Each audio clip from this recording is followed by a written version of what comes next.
Hello everybody, welcome to the Finger Lakes Regional Airport. Didn't want to hear that. It is 46 degrees, mostly cloudy, and I went in to see if there are any owls here, and there are no owls here. So, we're going to move right along. I hope everyone is well.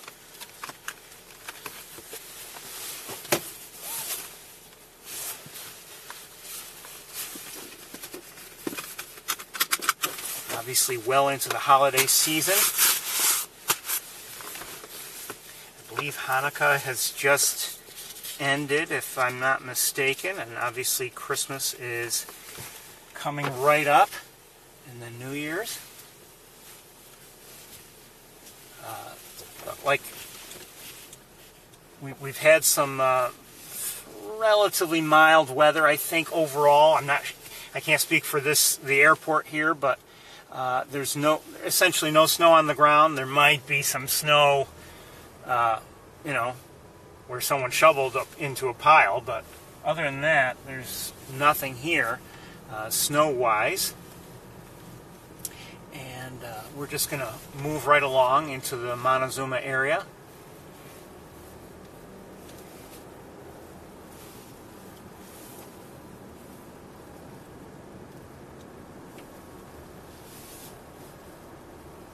If you're wondering about next weekend by any chance, next weekend I believe, Christmas will be Monday the 25th, so I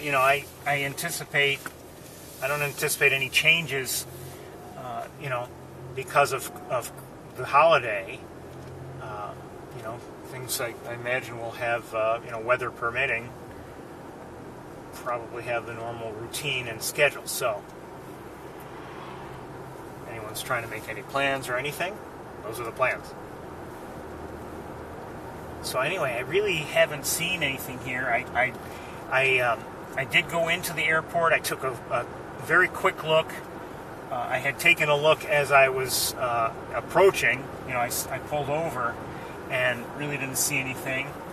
And and I was told, no owl. Now, they're not necessarily bird watchers in there, but unless they're lying to me, and I doubt it.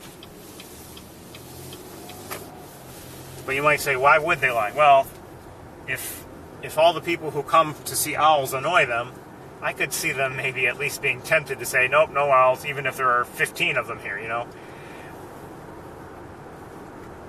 So anyway, if you're unfamiliar, I came here just because this is often a good place to see a snowy owl, or at least as good a place as any.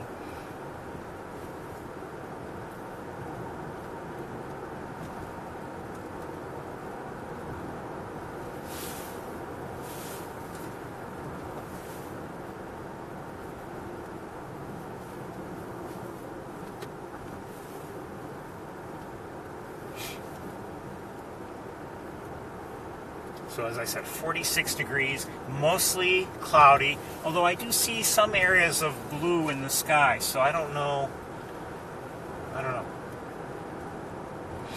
The forecast that I had checked earlier today said mostly cloudy, and that's what it has been. At least in my neck of the woods, yesterday was a very beautiful day, and it was in the 50s. Mostly sunny, and really just a very nice day out.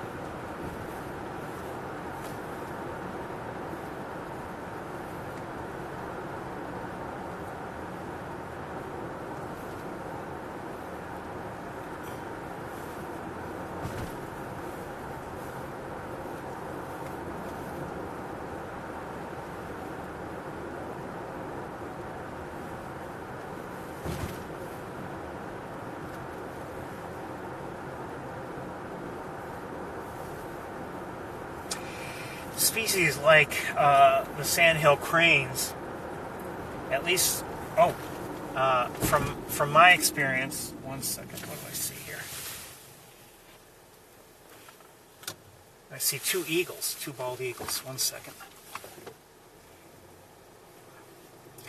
From my experience, you know, they're around, and then of course if there's a major snowfall event and everything is covered up with snow, then they might leave the area, and that could be, you know, it for the season for them.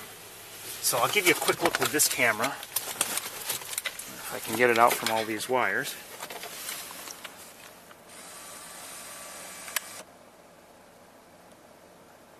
Two bald eagles there, and we could drive to get closer to them if we want. Let's look at them from here with the other camera. One moment. I'm going to try something different here today. Uh-oh. Ooh, that's not good. That's not good. Oh, maybe not bad.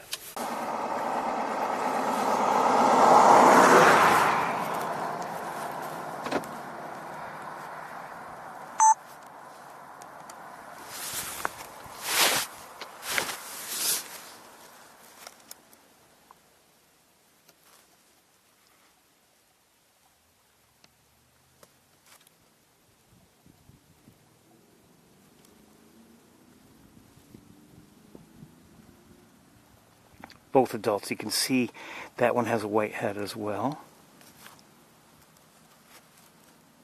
Have some heat shimmer at work. Maybe, I have a feeling this one's going to take off, but I may be wrong.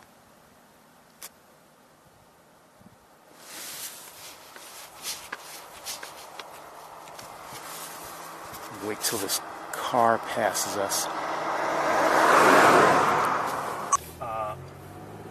But we're going to take a left up here at the intersection.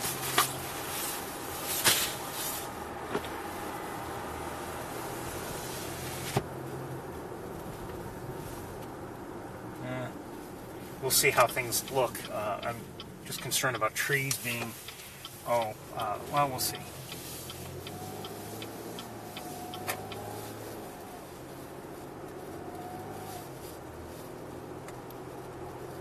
We'll see.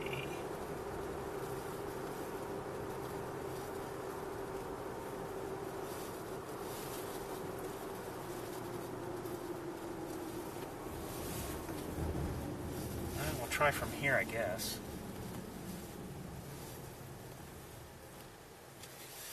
Hold on, let me look with binoculars. It's not going to be worth it. I can still see them, but one of them is, they're both behind other branches and twigs, so I think we're going to turn around, and I just saw a blue jay.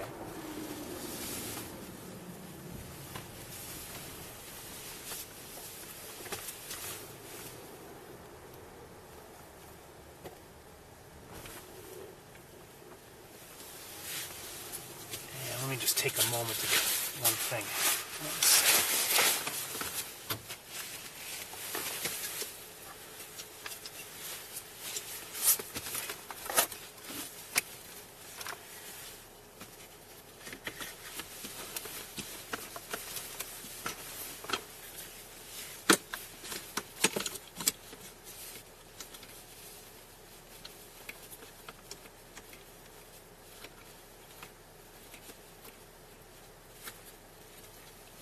Go.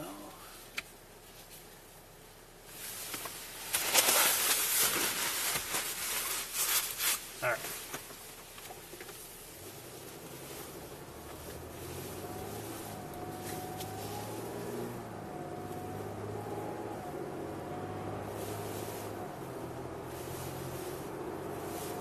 Oh, and there's another eagle. I think that's an eagle. Up in the air. 1 second. Yes, looks like an eagle to me. Come on, wire.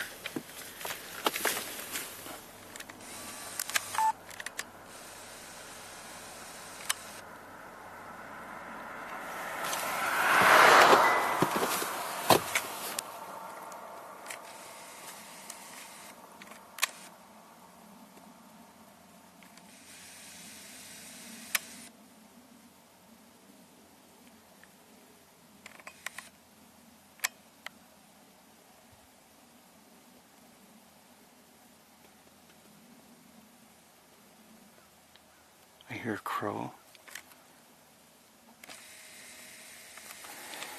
So 3 eagles in the area. Anybody else since I'm here? Not that I see. Don't know what this is over here.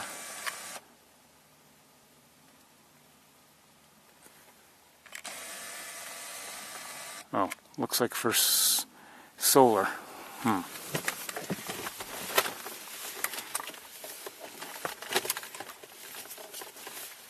Long before that's all we had everywhere. Solar and windmills.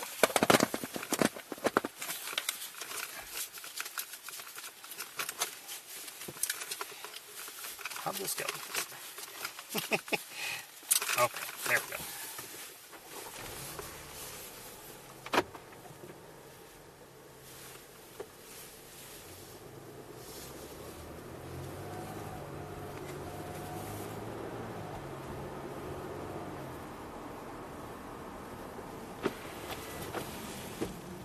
Hold on, let me see. Oh, that's different. Or is it?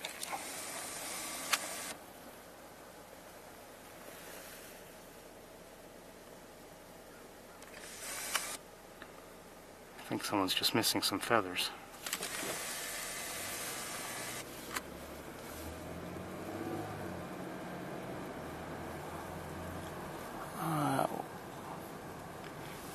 Thought I saw land. No, I'm not sure where. Oh, it went on. It almost looked like there was a white stripe on the wing, but I believe it was just a matter of feathers being missing from the wing. That looks like, oh, wait a minute. Hold on.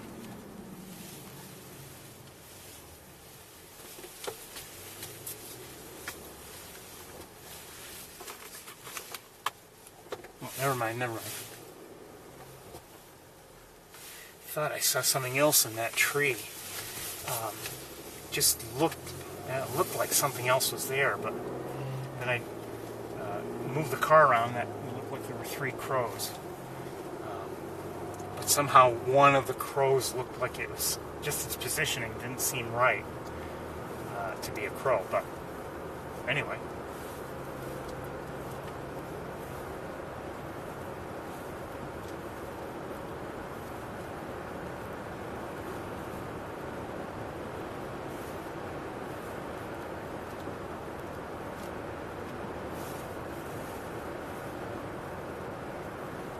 I guess from a bird watching standpoint, my week has been unremarkable. I mean, nothing, no surprises. I've been lucky. I've been seeing my neighboring red-tailed hawks a bit. Not a lot of seeing them in flight or anything like that, but at least I've been seeing them maybe in the morning or whatever. Oh, there was one thing. When was it? It was like 2 or 3 days ago, and I looked out in the morning, and one of my hawks was within view, and a few moments later, all of a sudden, there were 2 in that same tree. It was just nice to see them together. I drove here today. I didn't see all that much activity on Cayuga Lake. There may have been some ducks that I couldn't identify.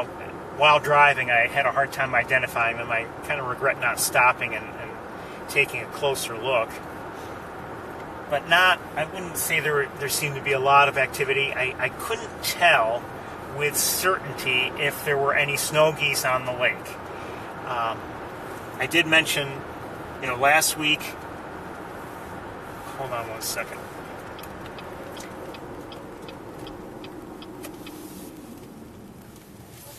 Let me just look at something here. Okay. Last week, there were snow geese on the lake, and I had also seen snow geese in flocks, in flight. But we just never really caught up with many. We did see some flying overhead. Today, I have not seen any, and at the time that I was looking in the right locations on the lake as I drove by, it was just the lighting and reflections made things very difficult to see if there were any snow geese out there. At one point I thought there might have been, but then with subsequent looks I didn't see them, so it could just have been might have been a reflection on the water that looked lighter.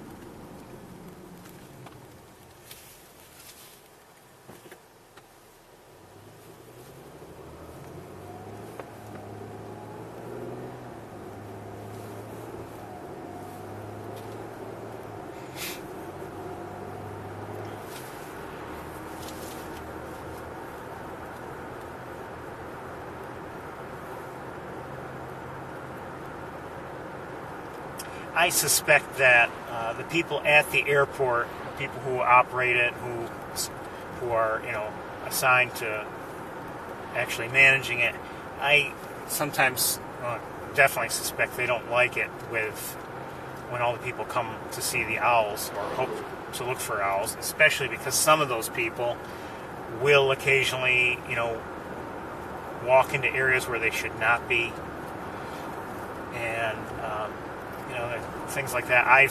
By accident, I've been in areas where I shouldn't stand, but as soon as they tell me, I just apologize and move, and I'm now better aware of where to go and where not to go.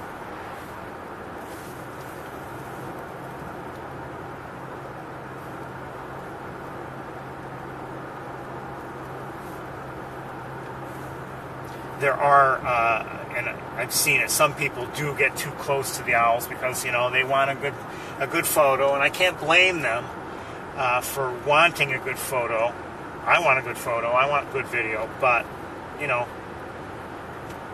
not going to do anything to scare the birds, and I'm not going to do anything that would, violate the rules of the airport anyway, not deliberately.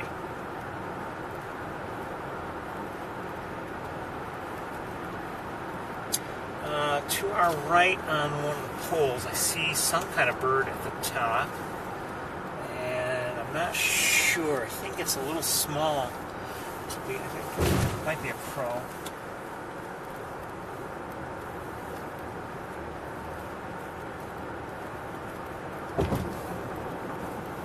I check those poles when I go by because over the years I've seen red-tailed hawks there.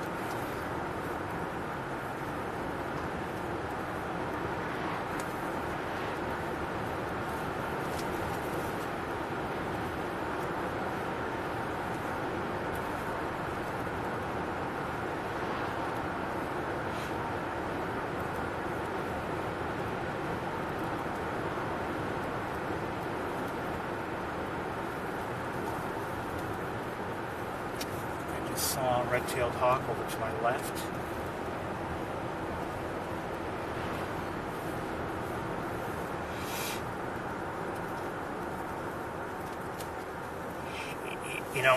I often bring up the subject of bird watching and time of year and everything, and whereas some people might assume, if they're not familiar with bird watching, they might just assume, there's no good bird watching in the winter. And I would argue that's not the case at all, as I often say. But I mean, there are some birds that are they're not migratory. They're here all year, and they're much easier to find in autumn and winter than they are in the spring and summer. I believe their behavior is different. And for one thing, and another thing, these various trees, many of them that they would perch in, well, they're without leaves, so they're easier to see. As a result, I'm not even sure they go to those trees, in the warmer months in the first place, and if they do, well, they're that much more difficult to see. If for instance, you know that by how many times have we been on the Cornell campus in the spring and summer, and we know there's a hawk in a tree, or someone else is seeing it, and you come up and you try to get a look yourself and you have a hard time finding it, or if you're not in an exact perfect location to see it, you might not have a line of sight to see it at all. So, I mean, you know, sometimes it's easier this time of year.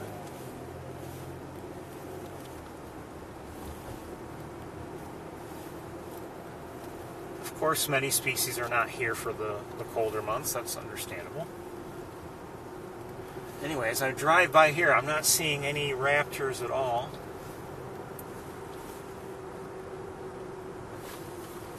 Nothing on the power lines. Nothing that I haven't really been looking as closely at the distant trees, but I don't see anything obvious, and nothing on the utility poles.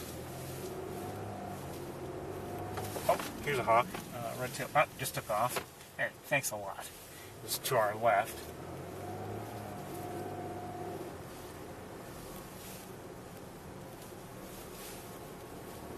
And, oh, who's this? Who's this? Who's this? Bluebird. Eastern bluebird. Hold on one second.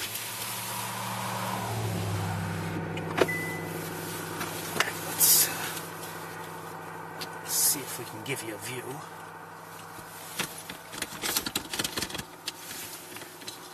It's not going to be super close because the bird itself is not close, but we'll give it our best.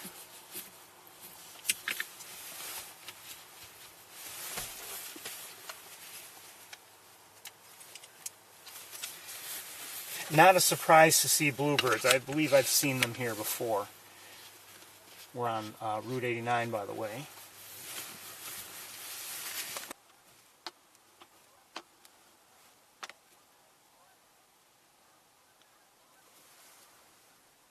That is a beautiful bird.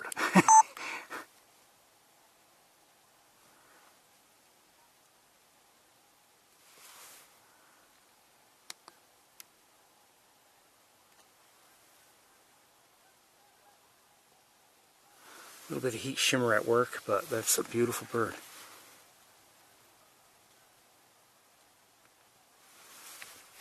The Canada geese I'm hearing, I'm not sure where they are.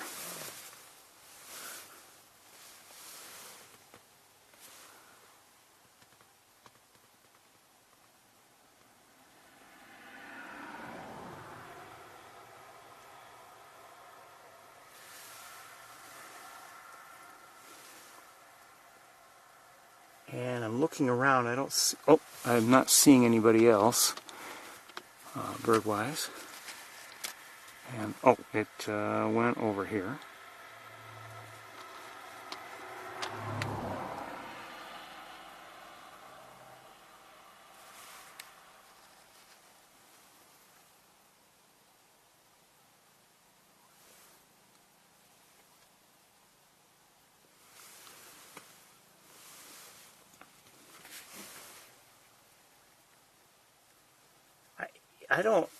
I don't know if bluebirds are at all migratory. I don't know if a bluebird would migrate out of the area, or if this is a bluebird that has migrated into the area.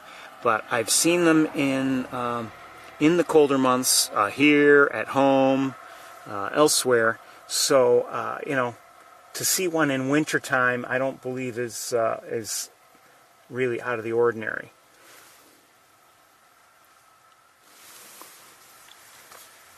Hold on a second. There we go. Oh, just took off again. And it's flying to our right and on a ways, so we're going to let it go. 1 second, I want to check one thing. Well, I believe I see another one, but I won't be able to get for you from here. We're going to continue on.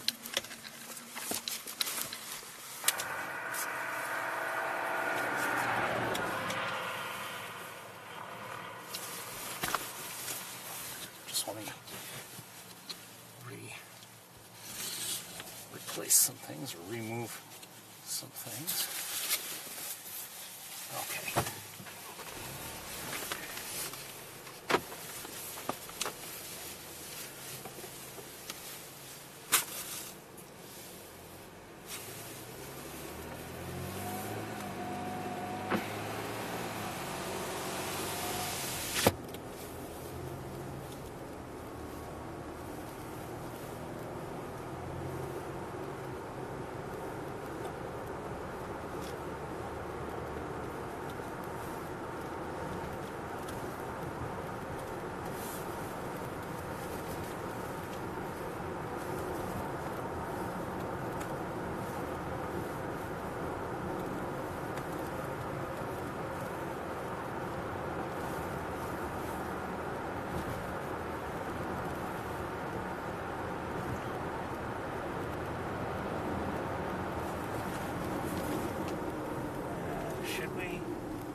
was thinking maybe go take a look for our owl, but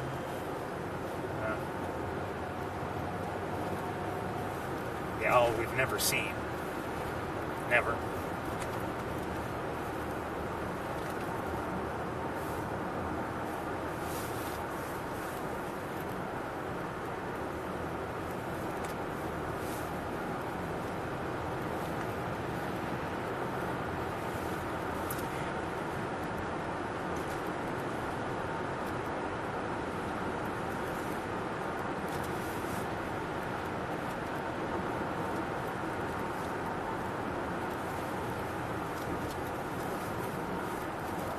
It's, you know, it's,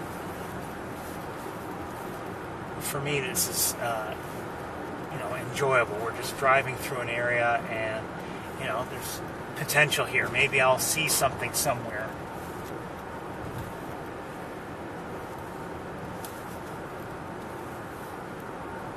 You never know what you'll see and where you'll see it. On the North Spring Pool, I see some Canada geese.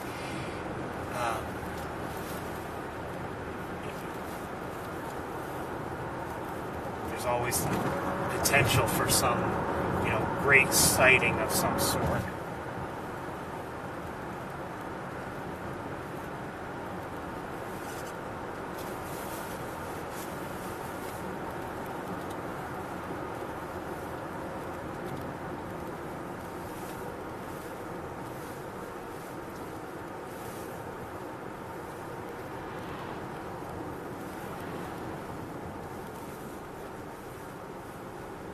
Slowing down just because I don't want to go through this area in a big hurry.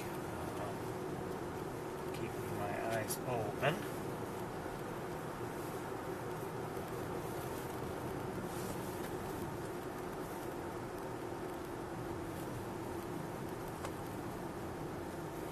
Not much going on the Maze Point pool. I can say I don't see. I don't see anything going on.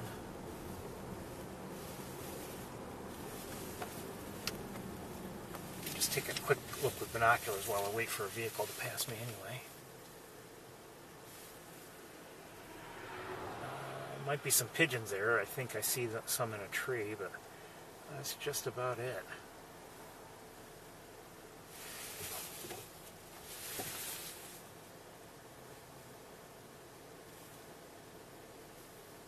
I don't see anything else.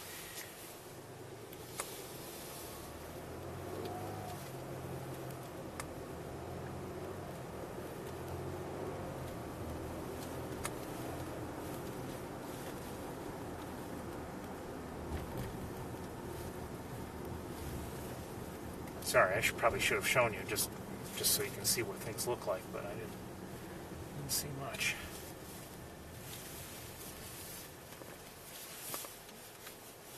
I'll show you this just because it's pretty. I don't see any birds here, not yet. Anyway.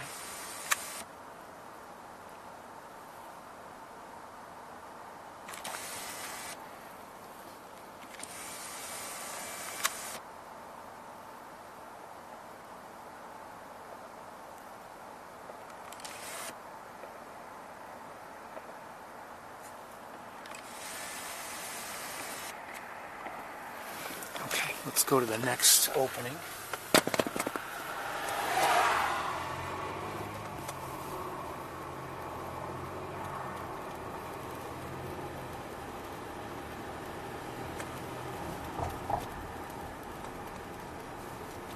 Now last week we saw plenty of common mergansers and bald eagles. And oh, right off the bat I see maybe some mallards, but not anything else.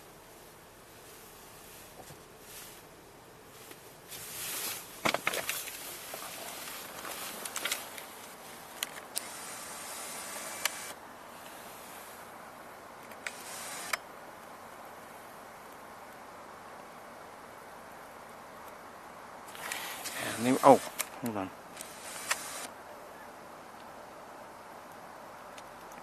That's not a mallard, is it?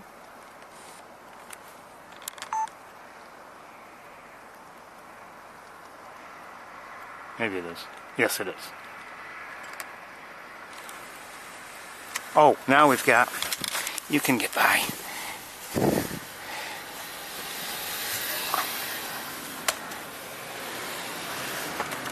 Now there's some more activity. 1 second.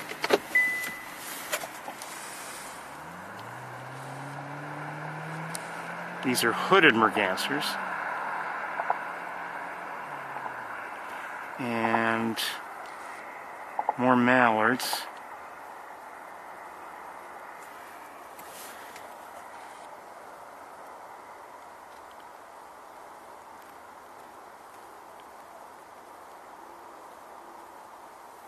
Oh, well in the distance, those look like common mergansers.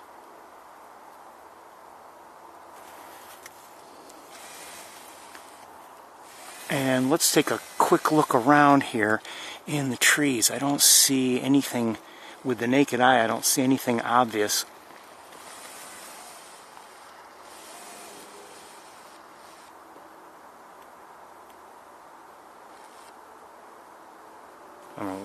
Don't know what that was all about. I don't see anything obvious in terms of eagles or anything.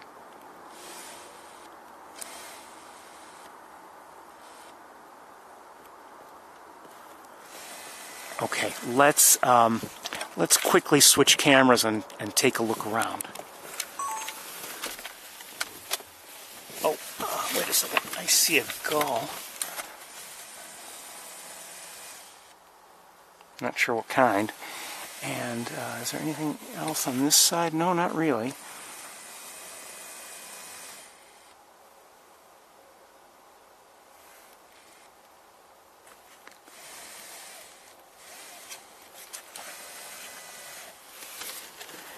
Up ahead, there's someone who's out of his or her car. Yeah, it looks like looking at something, maybe, potentially, or just taking a photo. Okay, let's switch cameras in a moment. As soon as I get the bag on the door, bean bag.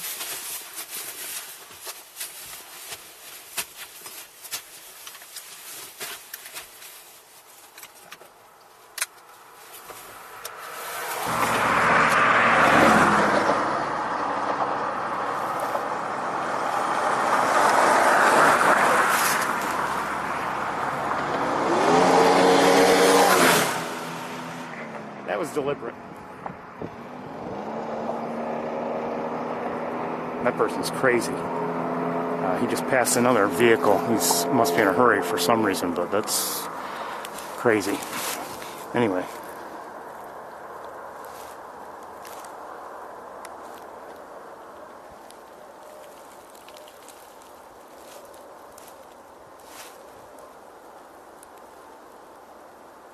So, mallards, and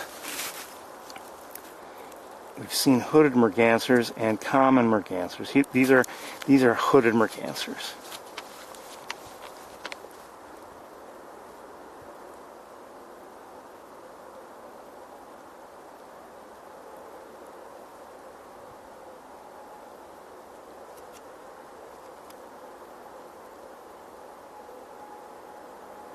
Beautiful birds, really.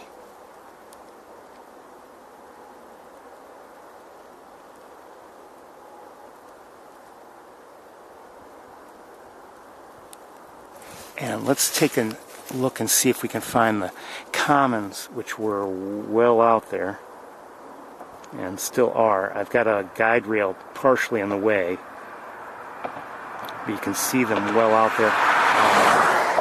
The ones with that look like they have black heads, those are the males, and as I said last week, it's actually a dark green. And the ones with the rusty,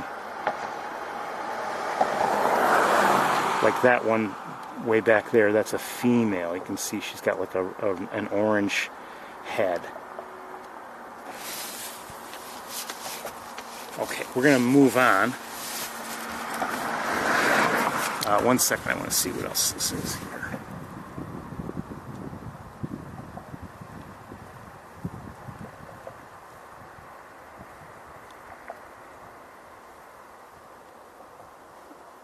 Okay. All right.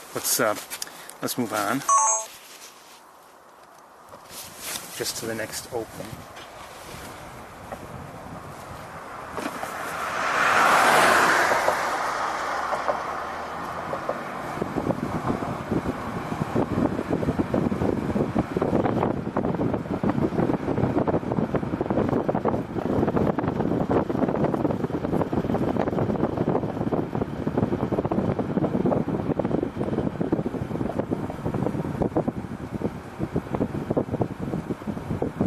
Okay, on the right, in this next one, I do see some common mergansers down below, and on the left, oh, there are also more common mergansers. So let's see if we can, and an eagle. We have the same idea? Pardon me? We have the same idea? We sure do. Good luck. You too.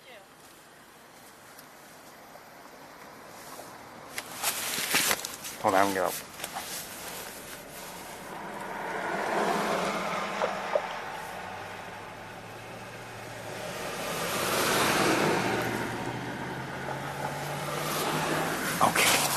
Got a couple eagles at least here.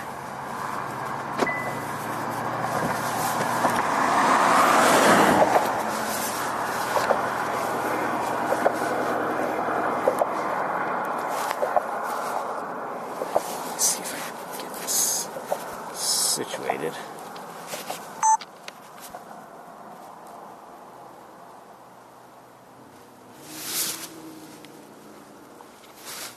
Sorry.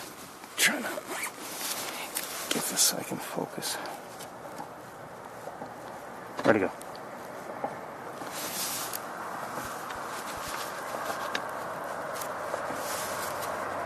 Hold on. Vehicle coming.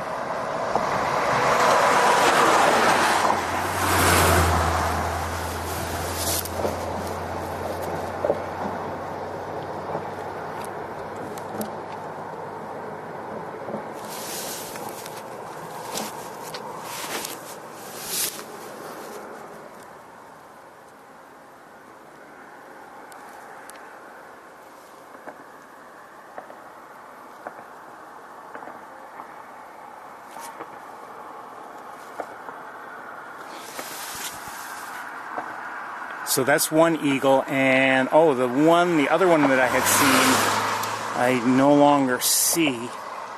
Or at least it's not obvious. Let me look with binoculars. 1 second.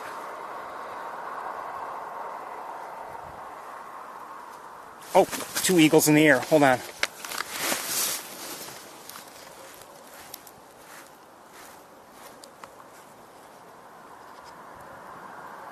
Might be one there, but I saw a couple eagles flying around. At least I thought I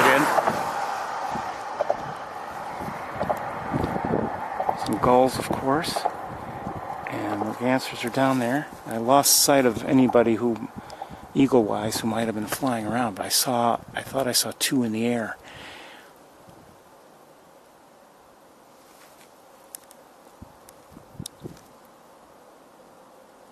No, there's nobody there.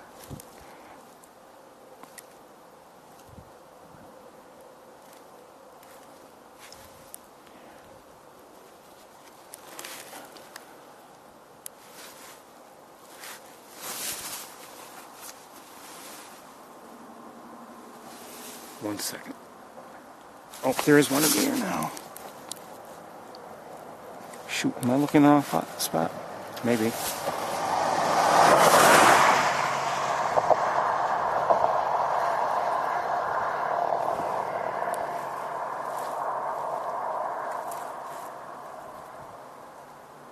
There's one there. So we have at least 2 here, but I thought I saw another one flying around well out there as well.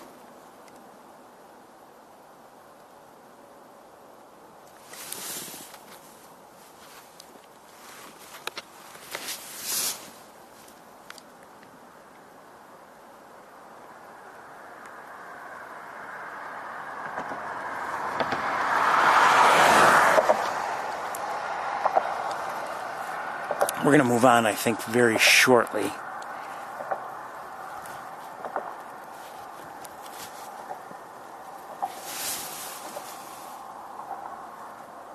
right, what we'll do is we're going to take a look at the other side now.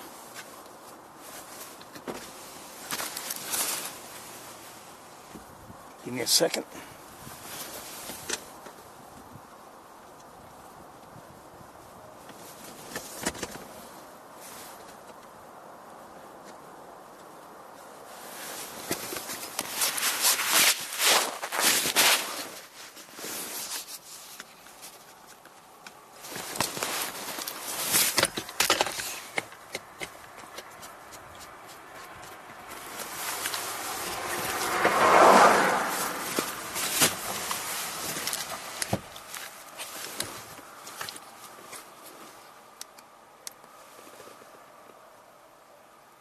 So these are common mergansers.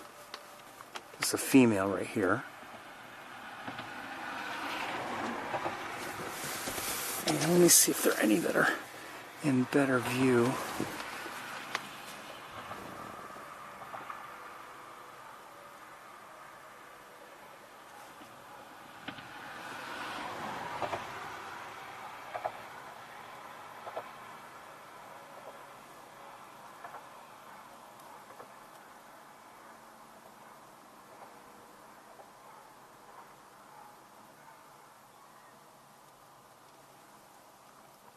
I believe it's a ring-billed gull. Just went to the water.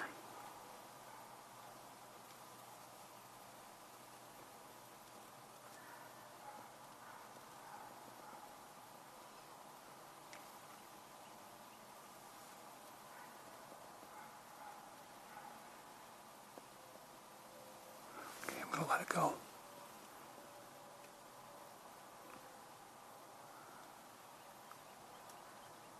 Oh, what am I hearing?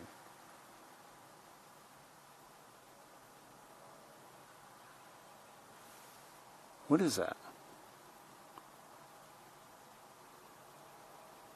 Is that a, it's familiar, I can't remember it now.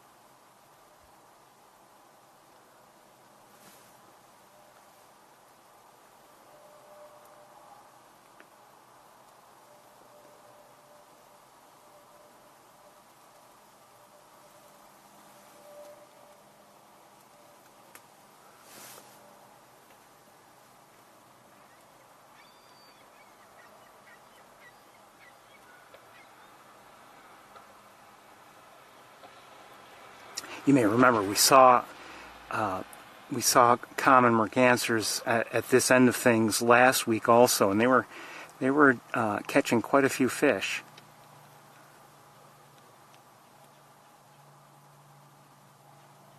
I hear a northern flicker.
Okay, let's move along. I enjoy watching mergansers, whether they're common or hooded or red-breasted.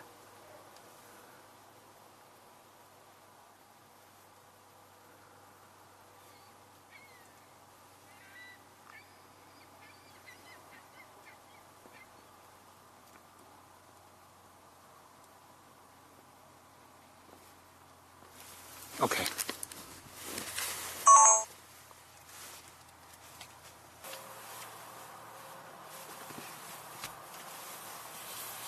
Oh, our eagles are moving around a bit.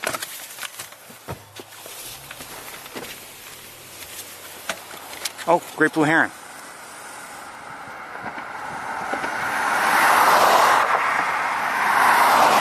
We saw at least 5 last week here, and our eagle moved. I don't know if that's the same eagle that was closer in this tree or not, but our eagle has moved.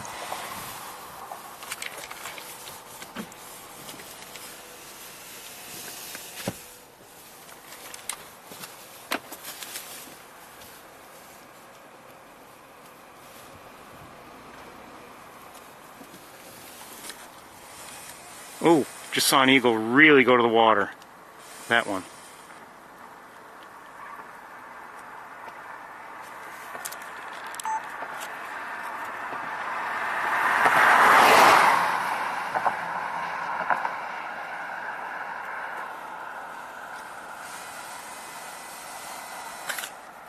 Really splashed.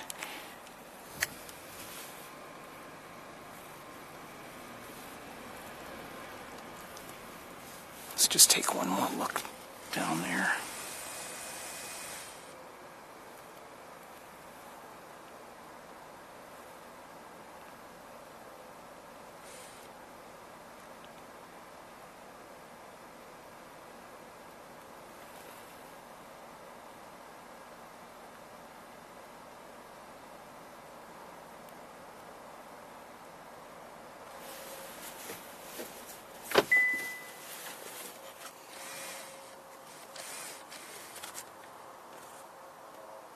Different eagle there, that was a juvenile. Alright, we're going to move along.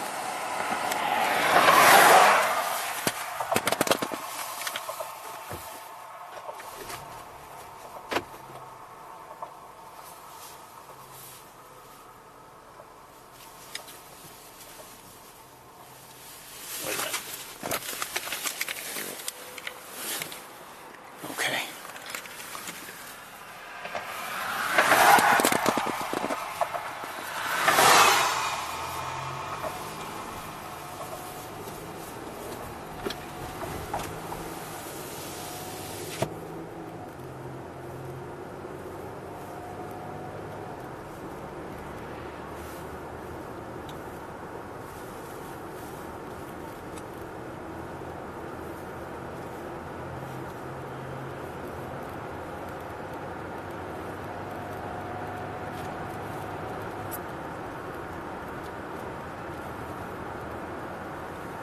I believe at one point last week we had at least 8, possibly 9 bald eagles within view at one time. Along that bridge. Today not as many, but still nice to watch them.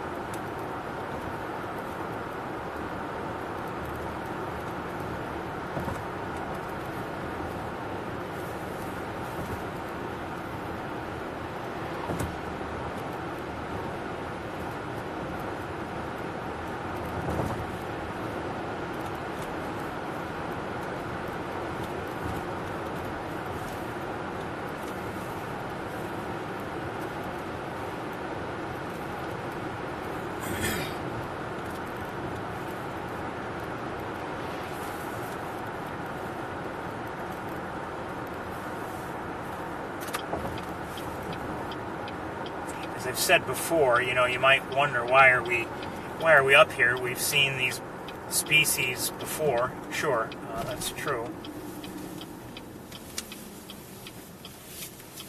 never know, you might get an especially good look here or there. And that's what I want to see. Or maybe we, if we're lucky, maybe we get to see something we haven't seen before. Or, or don't see very often.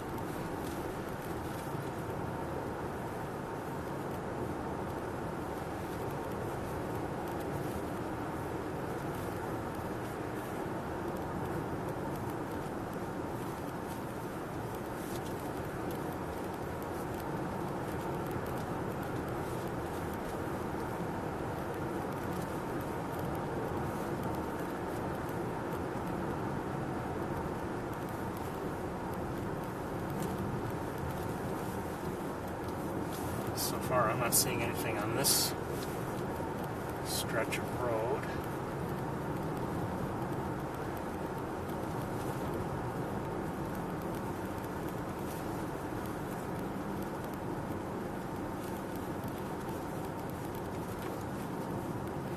And the water up ahead looks... oh, there's... are they swans? I think so. Or at least some of them are. Let's just turn this way. Oh, and also a couple mallards. A couple more mallards. Probably a couple more mallards. And all right, let's turn and look at the swans a bit.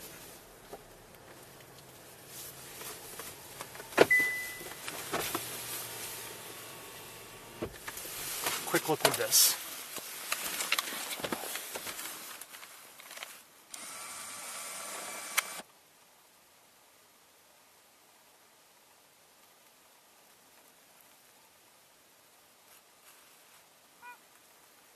That sounded like a trumpeter.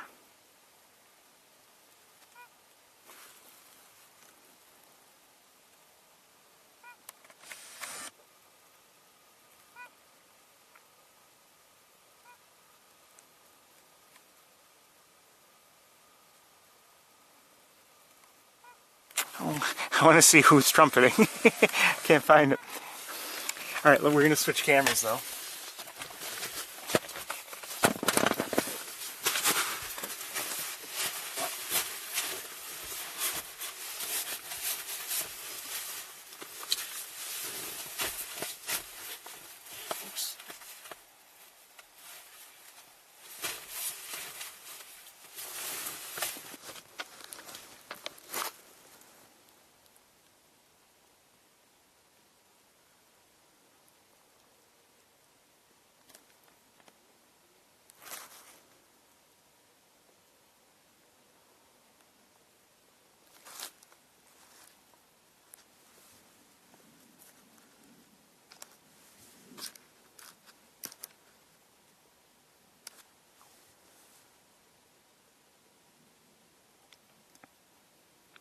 I'm not sure if this is a trumpeter or a tundra swan. We did hear what sounded to me like a trumpeter swan. And, but everything's quiet now.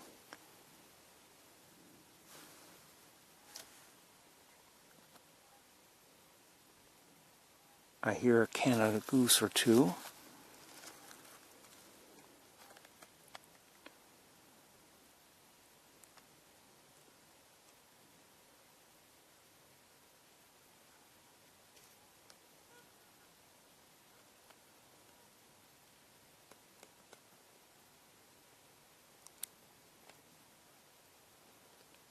These tundras, I'm not sure.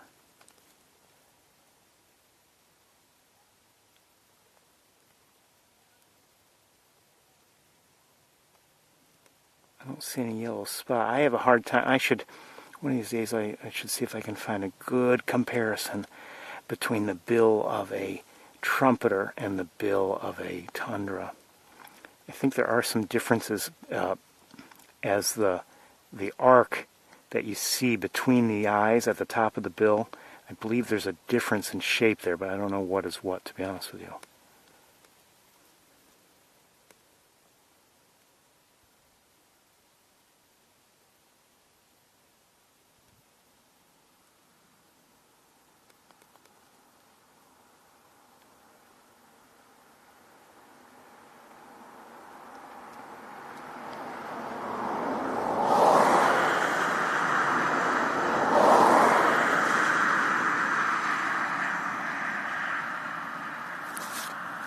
They're beautiful. Nice lighting too, I would say, at least in my opinion. I'm guessing these are trumpeter, but I'm not positive.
We'll look at some of the others in a moment.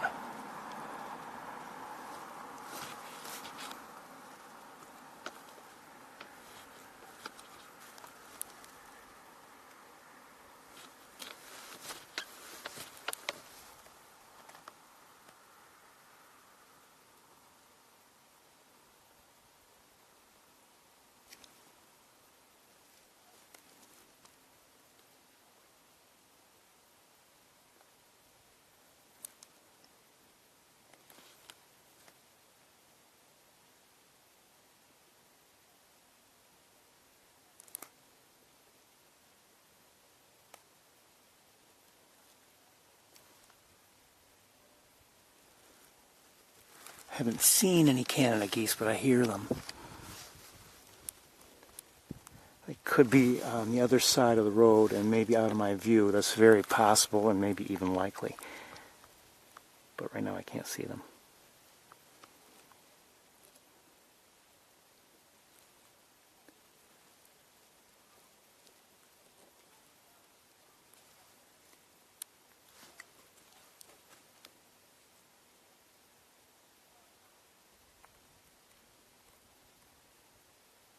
And I may have heard earlier, I didn't say anything at the time, I may have heard a tundra swan, I'm not sure.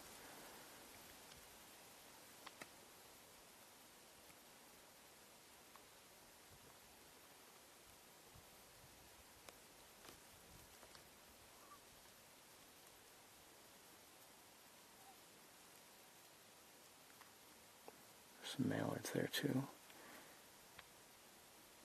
That just looks like a tundra swan to me, but I may be wrong.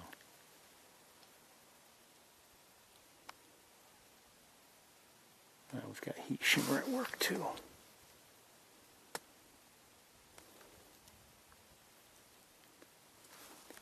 All these swans are farther away. There are a couple more that might be a little closer.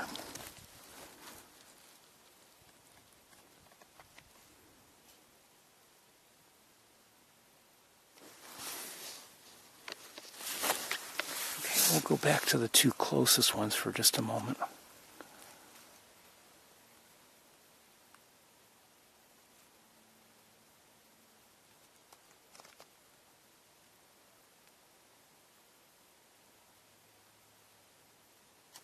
Just peaceful here. Not a lot going on in terms of vocal activity or anything like that.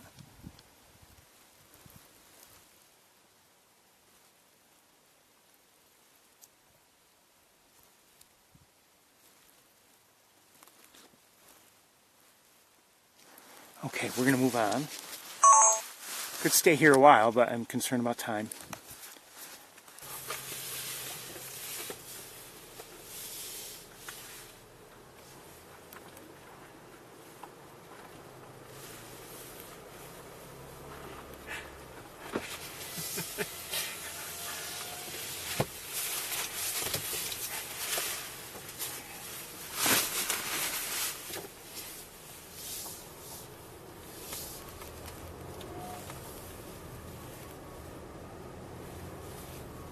Oh yeah. Canada geese are to our left, just like last week. They're. Just give you a quick look. Over this way. Hold on, I can't get the sun in my eyes.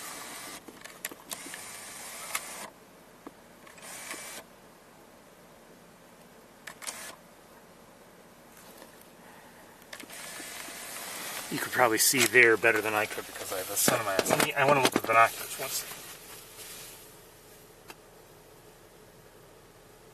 A couple swans there as well.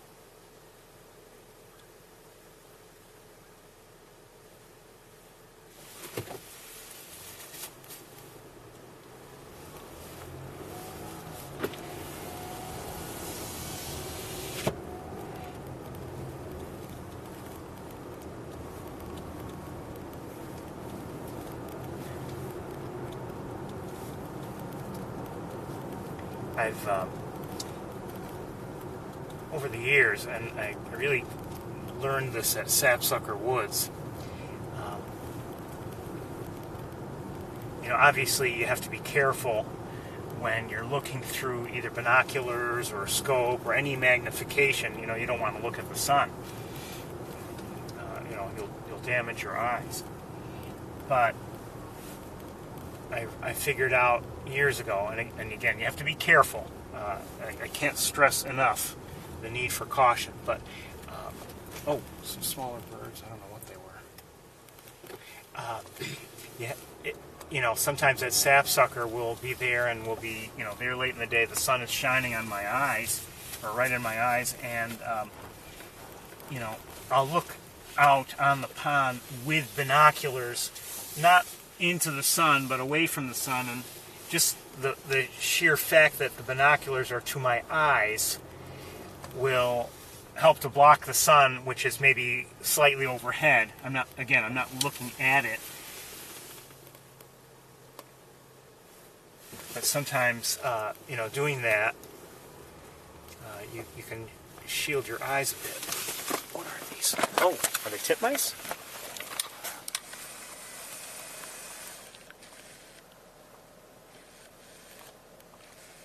Where'd you go?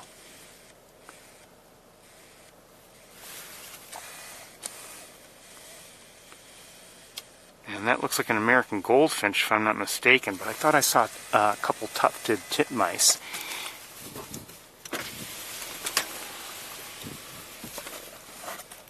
Oh, shoot. Come on.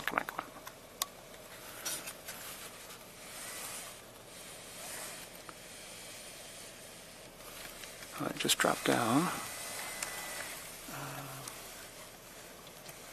Right, well, let's move on.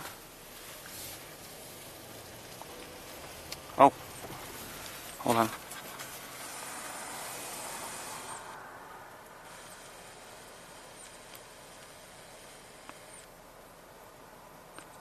That's at an angle, but that was a tufted titmouse, no question.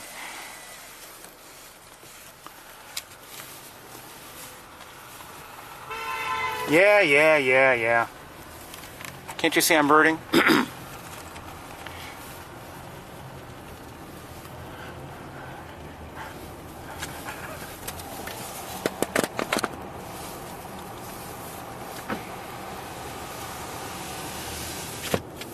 Okay, let's move on. We're going to go to the next area.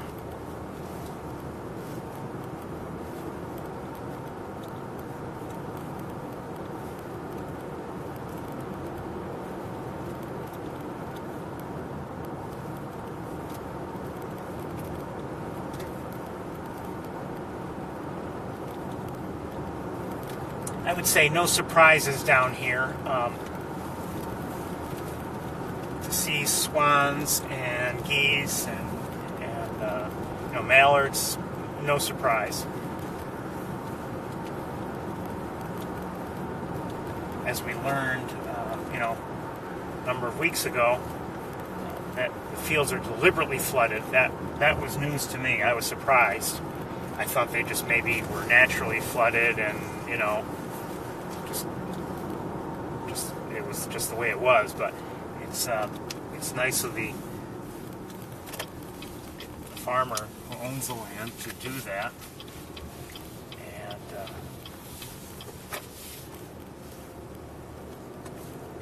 And I don't know if there's any detrimental effect on the land, for farming purposes or not. But it definitely brings some waterfowl. And eventually, if things are frozen over or covered with snow, then it's no longer a draw. But until then, it's a good place to go, and it often is a good place to go in the spring, or I should say the late winter and early spring.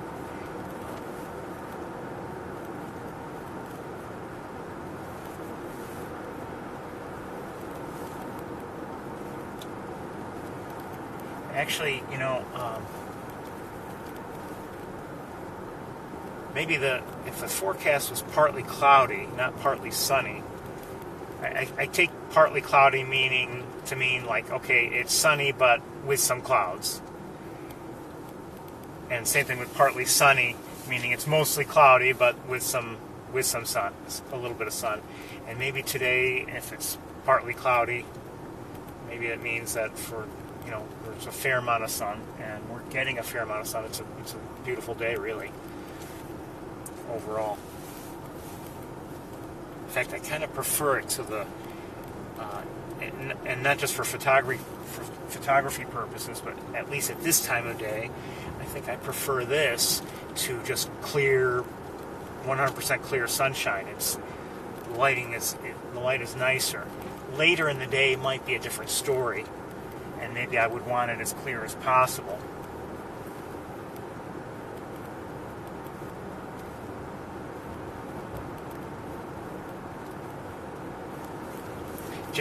Just within the last 2 or 3 weeks, I think it was during the day, and it was a bright sunny day, and I was looking outside, and I thought,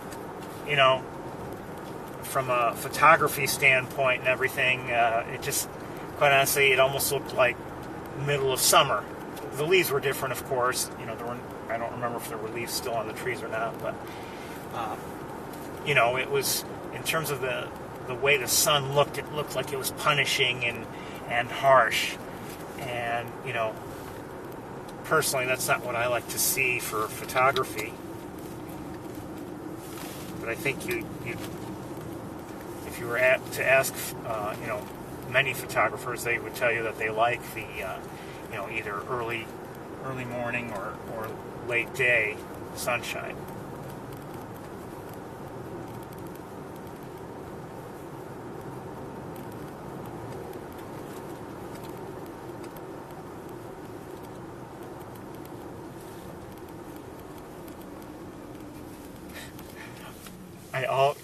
Whenever I talk about late day sunshine, I almost always think of this one story, and I've told it before, but I'll tell it again. I think I had gone to Montezuma that day, but I, got back to Ithaca, and I was walking at Sapsucker Woods. It was getting, it was late afternoon, at least from a sunshine standpoint. And I was walking across the Podell boardwalk, and there were 2 other people there, doing the same thing, taking photographs, and at the time I was just doing still photographs. And what was there, that's a good place to look often for warblers. And there was what I believe was my first palm warbler. And it's moving around and moving around, and not necessarily making things easy in terms of capturing images. And then at one point it was at, on some branch or twig, a little bit more in the open, and the sun was right on it, late afternoon sunshine. And I didn't know who these 2 other people were, but like they're also trying to catch this the palm warbler, And then as soon as it hit that limb and it was in sunshine, oh, everyone, oh, it was just such a beautiful view of that bird.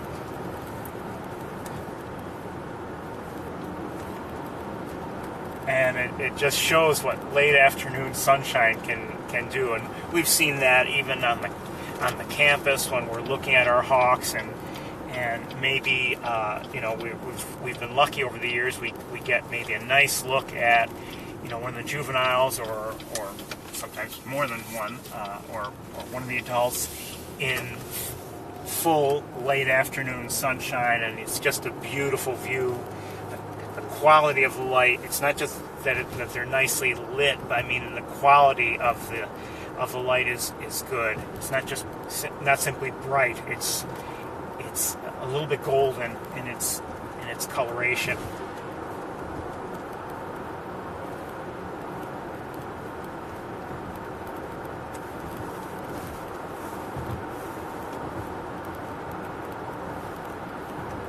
Some Canada geese to our left.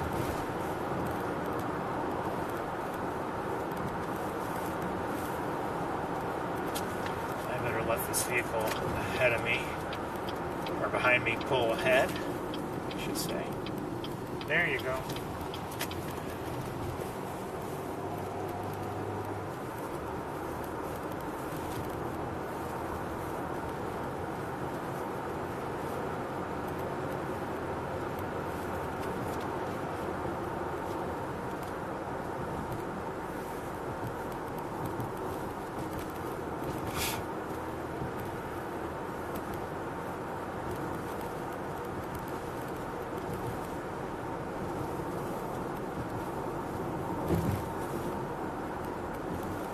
Oh, the decoys are still there.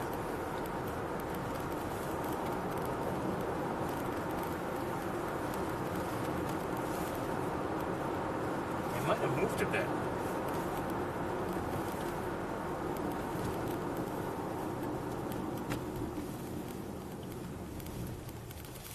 I just want to take a quick look. Yeah, they don't. I think they've moved the. They've moved the Canada geese. There are now Canada goose, mallard, and snow goose decoys over there. I'm not even going to dignify them with a look for you. What do you think about that?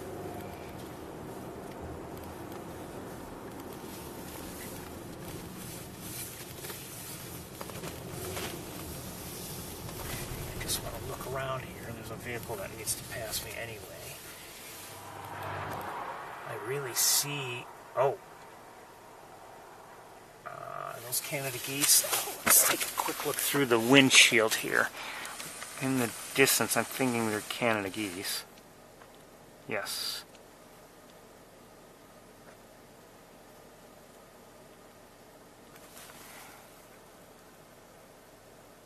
Okay. But I'm not seeing off the bat anything else.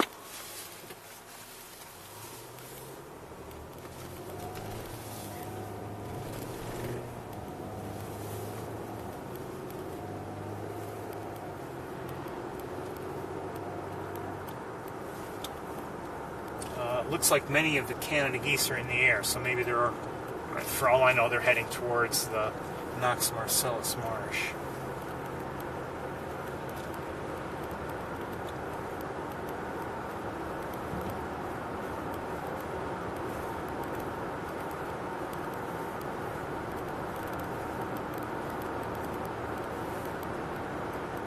But as I look around here as I'm driving, I don't see any white birds of any sort.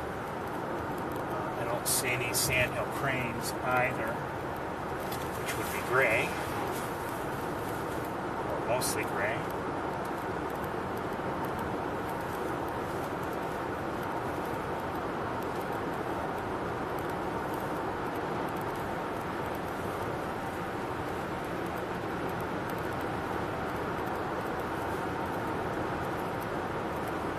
According to my thermometer, it's 51 degrees.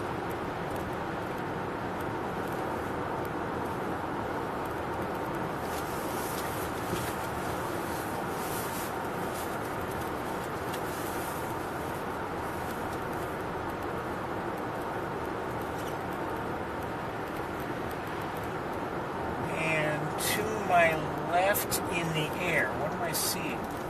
Oh, what am I seeing? Am I seeing what I think I'm seeing? I think so. Quick look.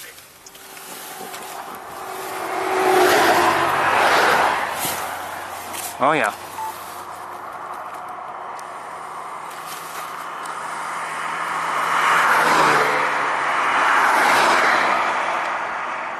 Rough-legged hawk.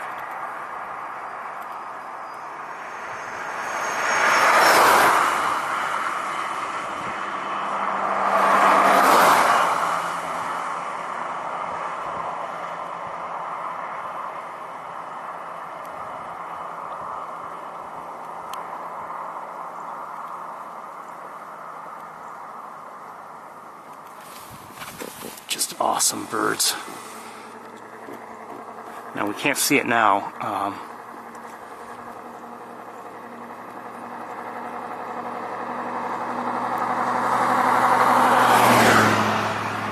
Oh, it took off.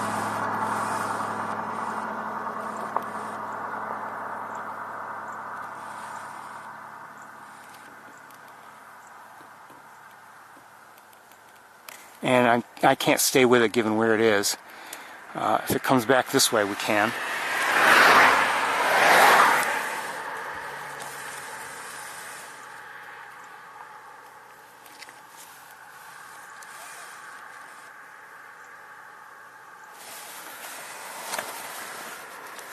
Okay, let's come on, camera strap. Let's go.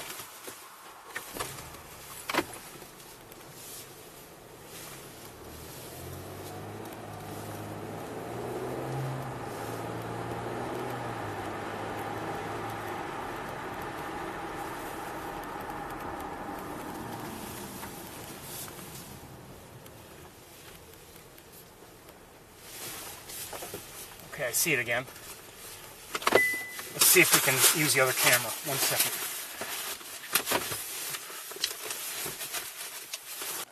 But right now I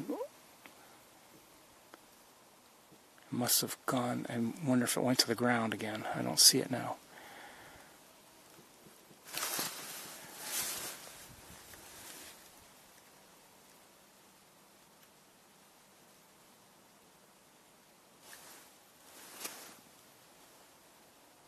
Yeah, I don't see it now.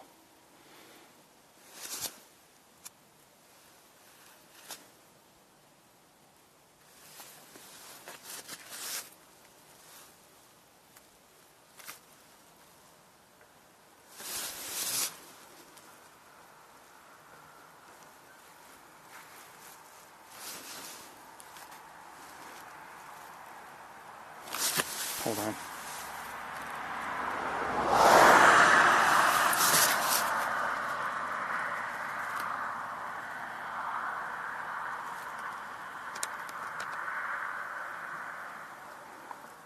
Probably crows well out there. Oh, and who was that?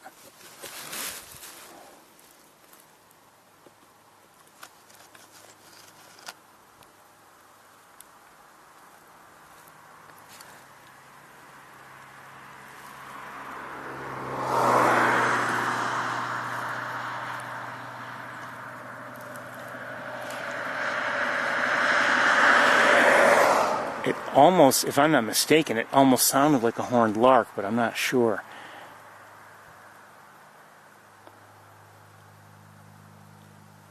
Anyway, we've lost track of the rough-legged hawk. Oops.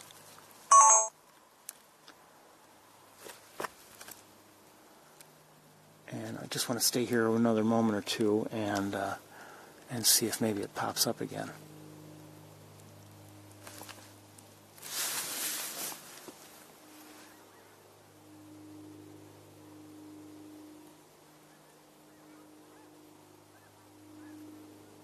Oh!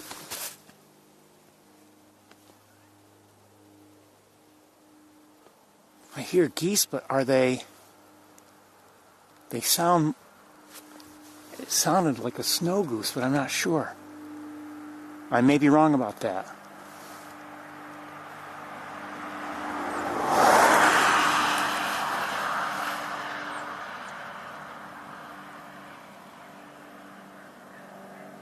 And I think I see a northern harrier in the air.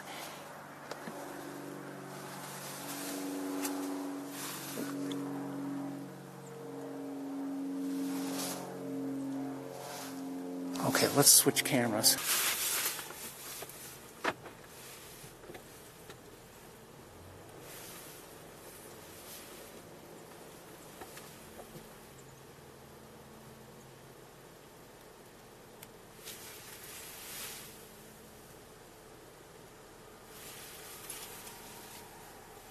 Still hear some twittering that I'm not sure about.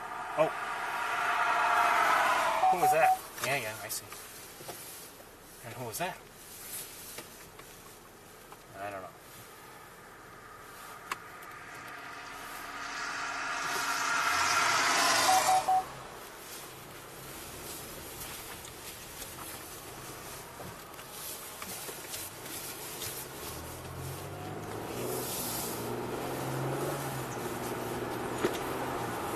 May have been titmice there too, I don't know.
Might have seen something, but it's above the trees and now out of view.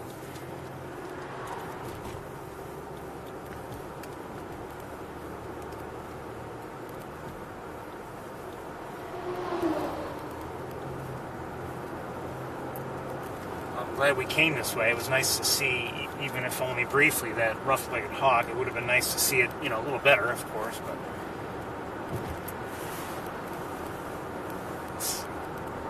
just amazing the way they go about their efforts.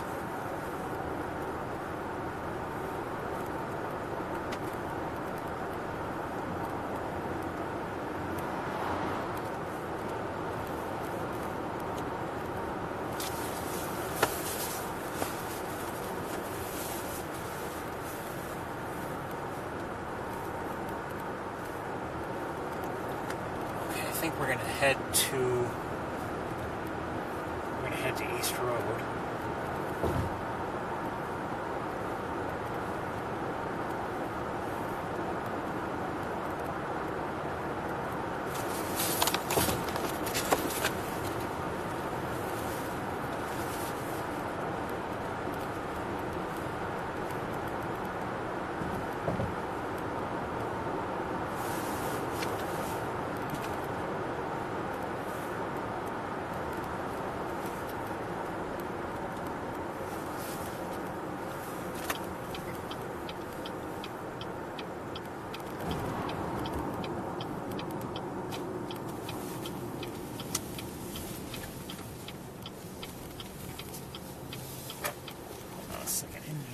Something.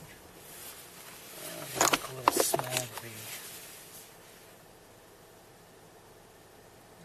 ducks of some sort.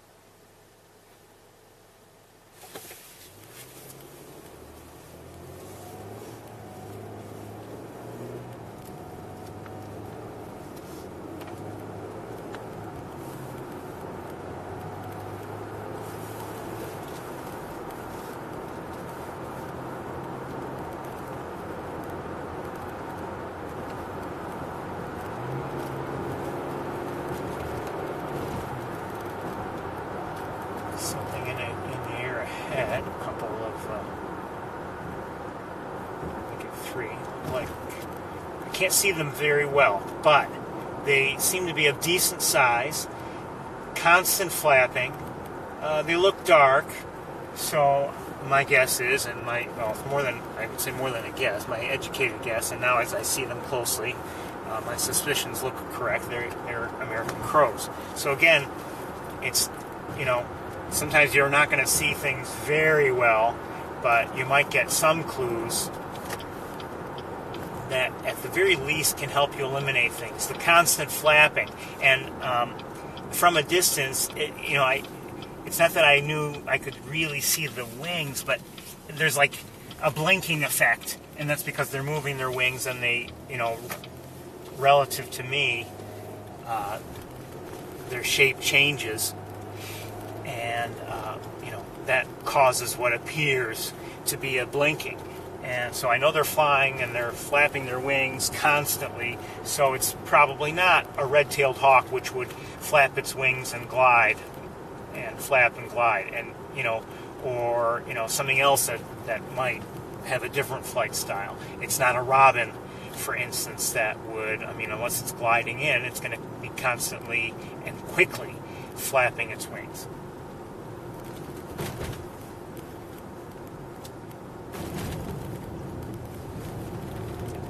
Smaller birds tend to, flap their wings more rapidly.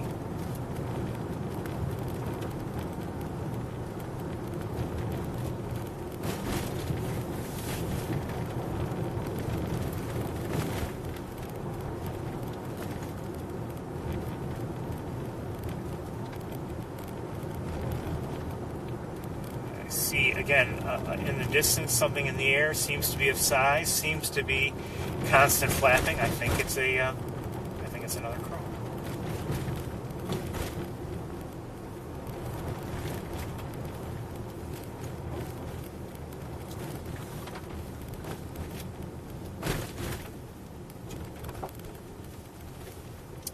With the naked eye, I don't see all that much going on here, but we will have a closer look. There is some white down there,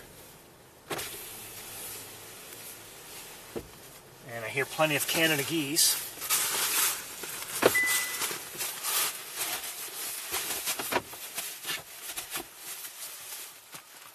I might see some sandhill cranes. I think I see a vehicle up ahead too that might be looking at the sandhill cranes, but I don't know. Come on, wire. Come on, get off of this. Come on. Oh, yeah. Hold on. I'm all tangled up here. All tangled up. There we go.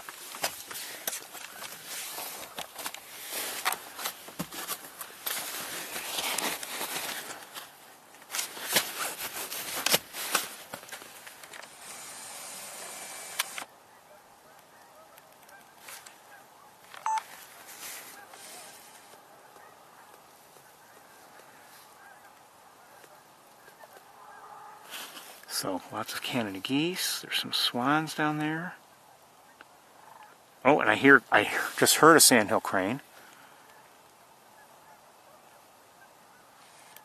Looks like some ducks maybe standing there, but the cranes are there.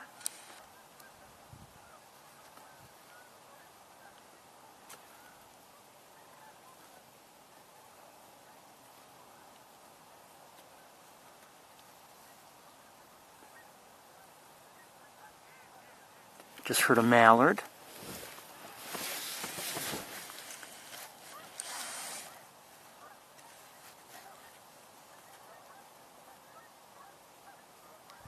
Not sure who they are.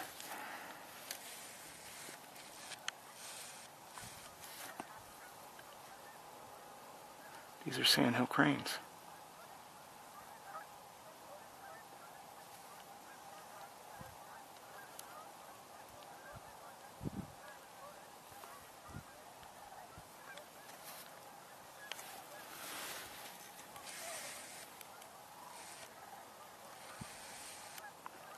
Well, cranes are leaving, so I wonder if everybody's going to be leaving over the next few minutes. Wouldn't surprise me.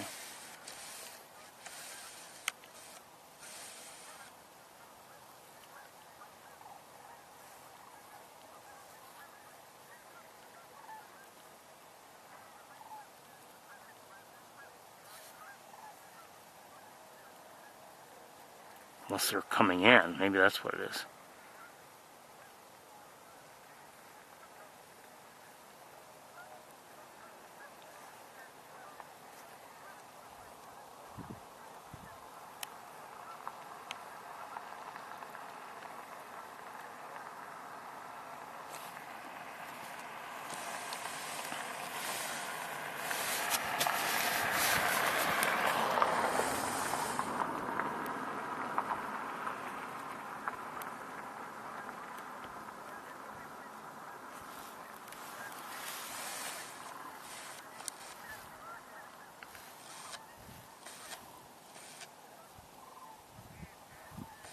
You can hear them. What's that out there? Is that something? No.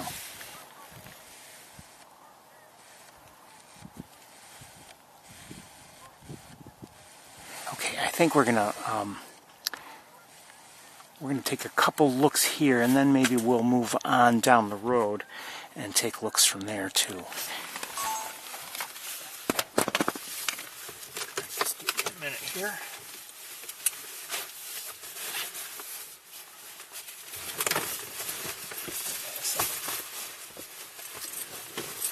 It's almost 2 o'clock, so I don't want to spend too much more time up here in Montezuma.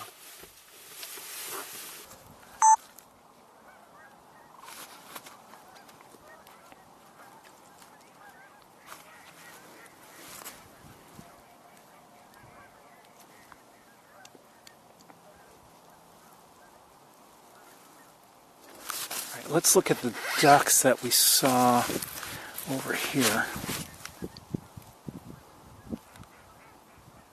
Oh, those are Canada geese there, but I thought we saw some ducks also. Hold on, let me look with binoculars.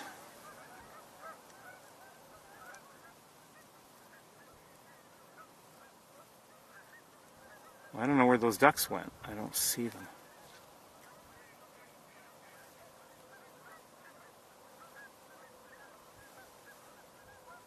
No, I don't see them any longer.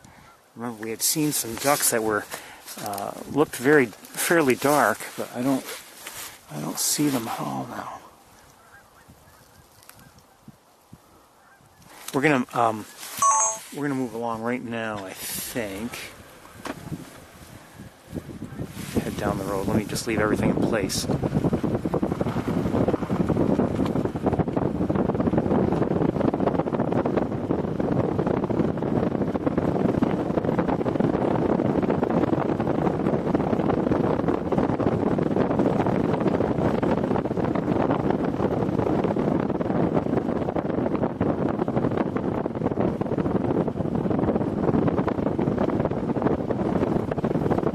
Birds are leaving. I think they're probably geese, Canada geese.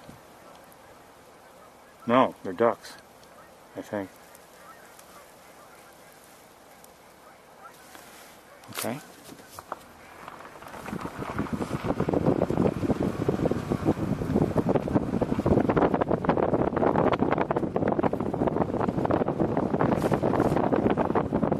Let's pull right here and take a look.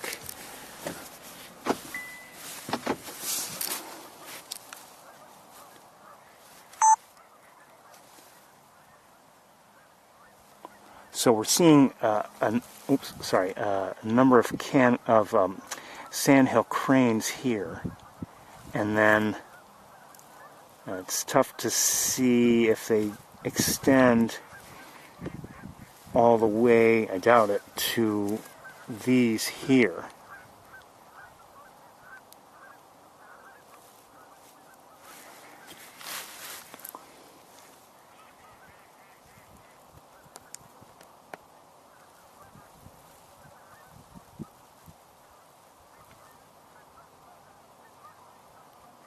Was that a pintail by any chance? I don't know.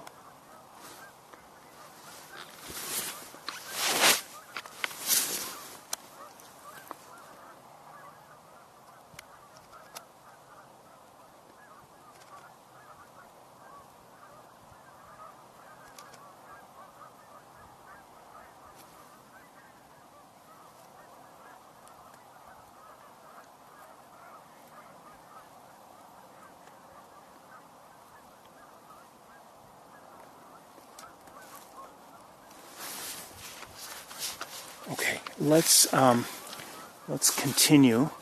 We're gonna move further down the road.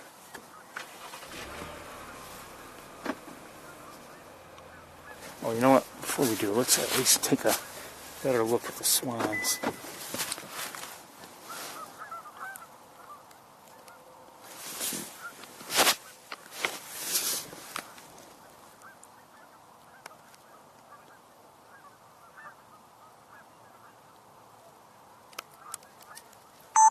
Just about everybody's, well, most of them are snoozing.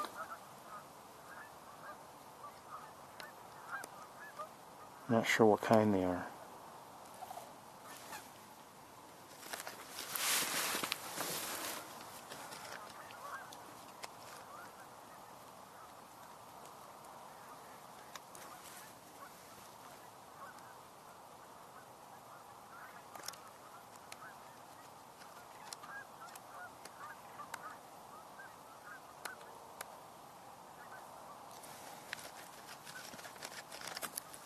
Okay, let's continue.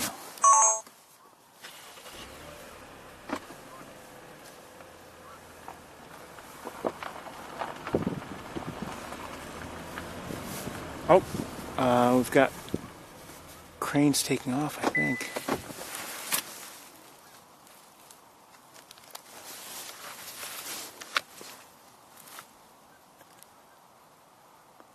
Maybe just moving.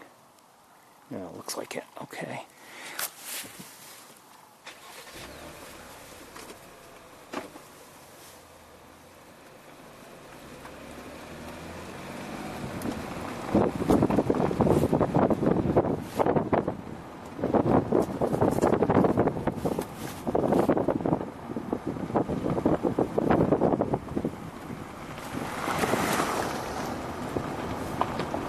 Just trying to look and see if we can get a clearer line of sight, but I don't know if that'll be possible.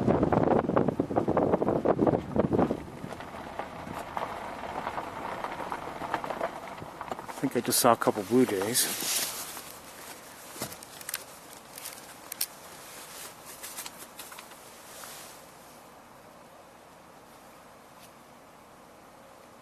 Ugh. It's even worse here. Let's keep going.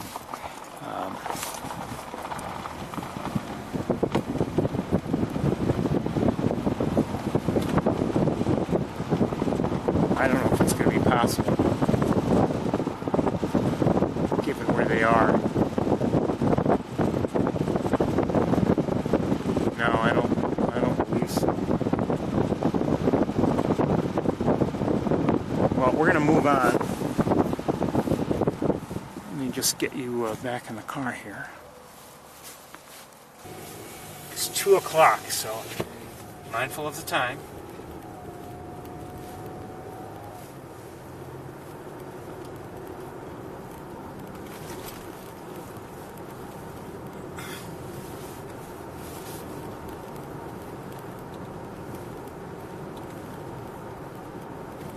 Just think, today is the 16th. By next Saturday, the days will be getting longer. Not noticeably, but getting longer. So there.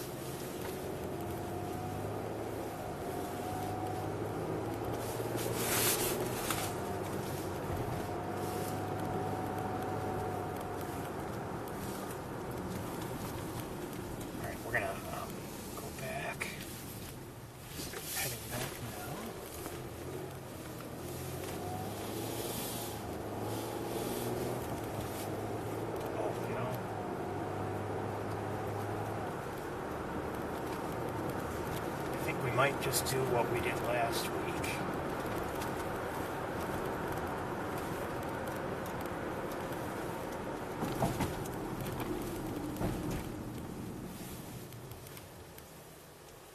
Lots of mergansers down there. Same thing. I think we're going to move along. Just taking a quick look, just in case there's anybody else down there. Some bald eagles, of course. Well, I say of course, it's not of course. Never take anything for granted. Come on, camera strap. This is really in the way. Hold on one second. You know what? Let's, we're just going to go to the other camera. See a couple pigeons. Oh, he just flew underneath.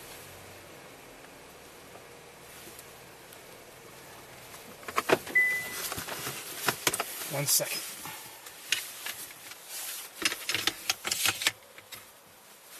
Oops.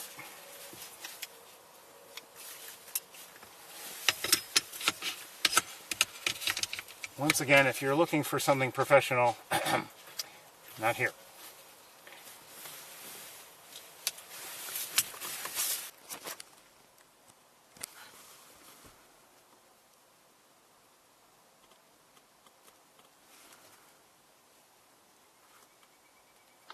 Just heard a northern flicker.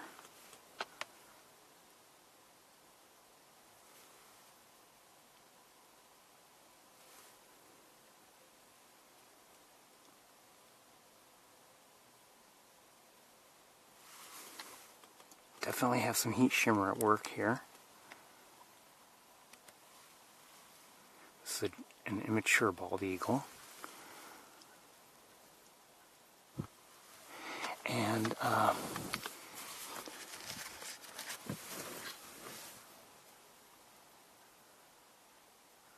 common mergansers down there.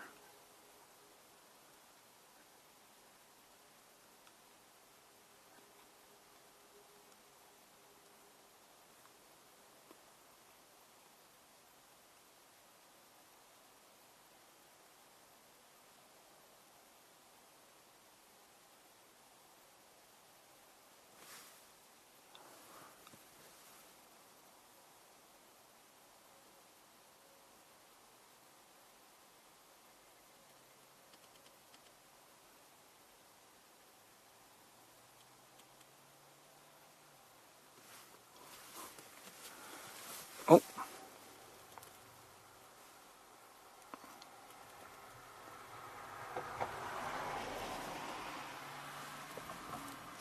There's another one closer with it.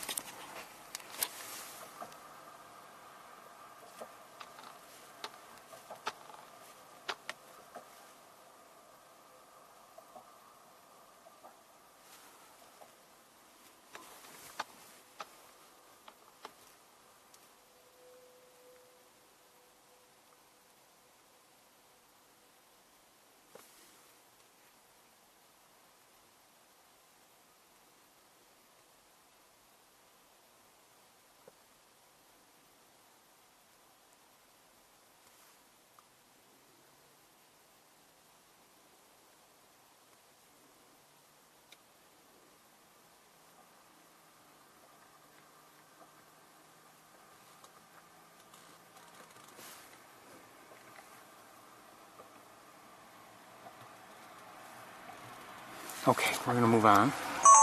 Oh, wait. One second. These are a little closer here. A couple females. Again, common mergansers.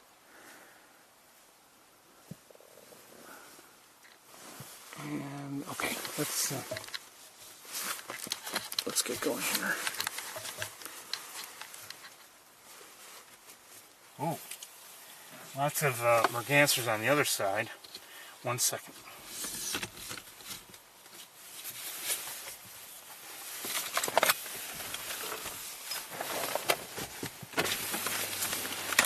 Try to show them to you.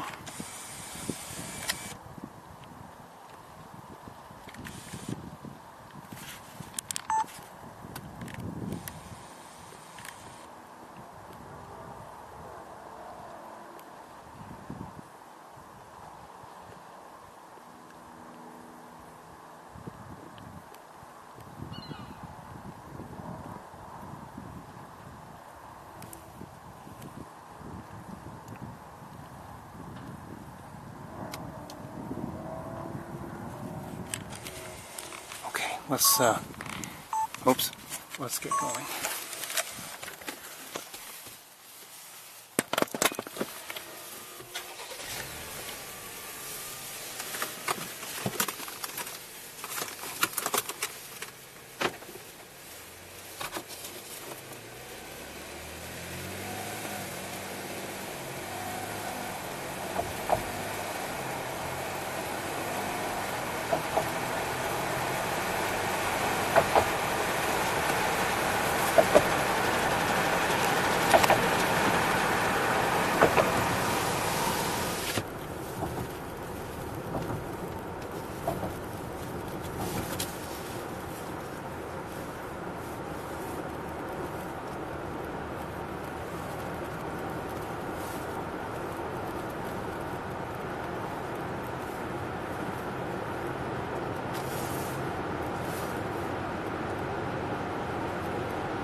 We'll continue a little bit together, and then eventually I think what I'll do is I'll just close up and head to Ithaca. But let's continue. Now, last week we went to together. We went to the Cayuga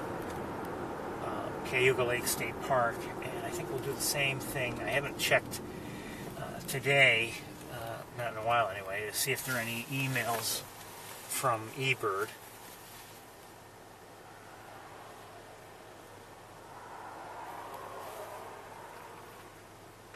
But there had been, over the last few days, occasional emails, just alerting for red-headed woodpeckers. I'd love to see one. Haven't seen one in a long time, and I've never seen one myself there. The only place I've ever seen them is at Mays Point, actually. And it's been a few years since. Come on, Light, let's go.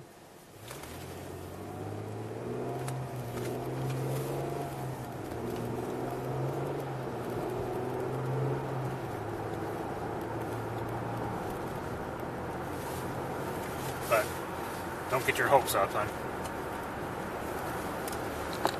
Basically, we'll kind of look and see if anybody else is there looking, and I'll look a little bit, but I mean, you know, I don't want to spend a lot of time. It's almost 2:15.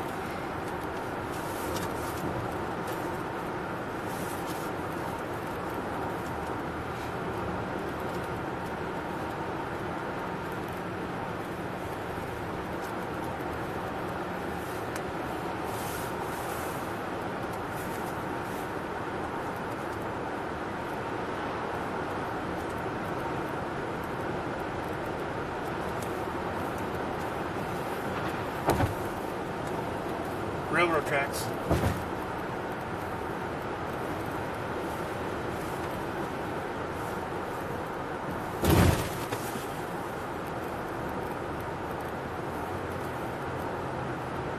Morning doves.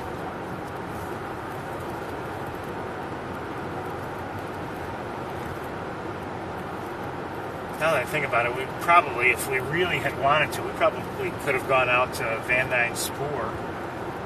Maybe it might be a little muddy or something, but it's not like there's so much snow around that it would be impassable.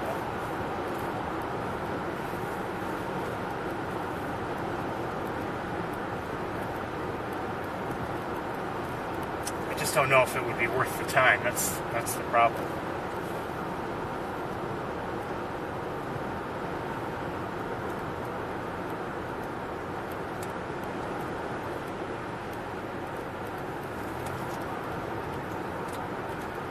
I did not see much, as I believe I had said. We'll take a left here. I did not see much as I drove by what areas of the lake I drove by, but I did take a detour, you know, before reaching the very northern end of the lake. So I don't know if there's much activity on the lake today, but. So we'll just take a quick look now.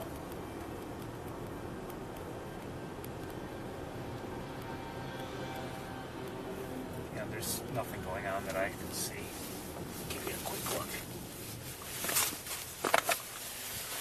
Just nothing really.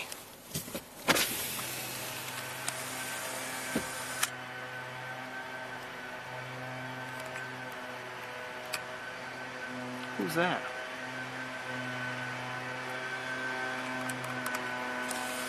Probably, it looked like a merganser.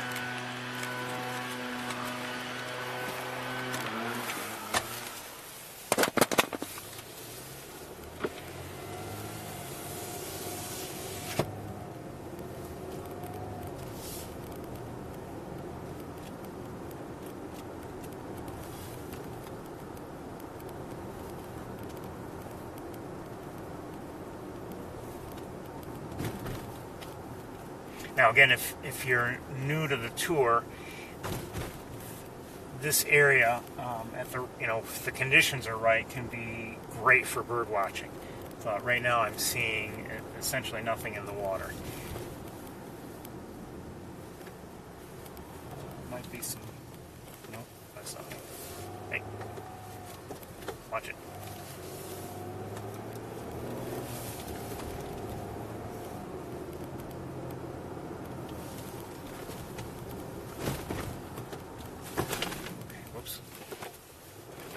I'm as bad as she is. Okay, now we're gonna skip that rest of that side road. Actually, maybe we should have just stayed on it. Now that I think about it, probably should have actually, because we're just gonna drive a short ways and drive right back down towards the lake.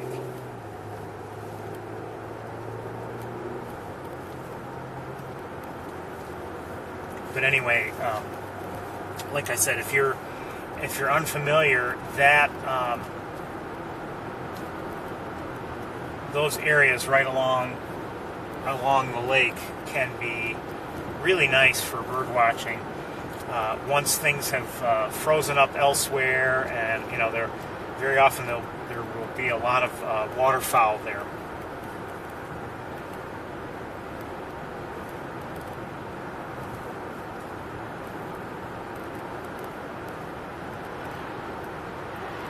So much so, actually, now that I think about it, that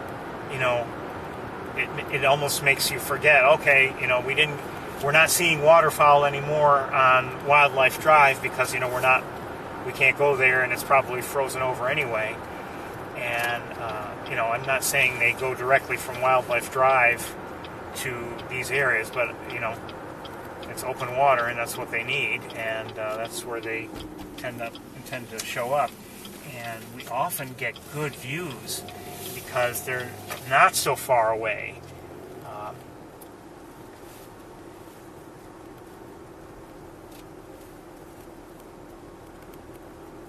So sometimes it's really excellent bird watching. The only problem is as we drive along the road there, you have there are only so many areas through which you can view the lake.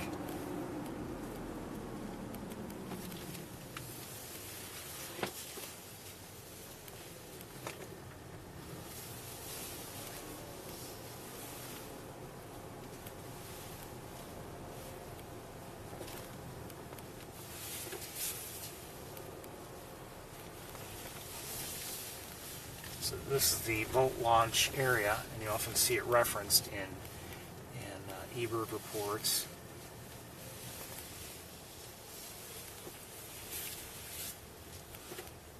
But as you can see now, just looking, you can probably see some of the lake yourselves. There's really not much going on.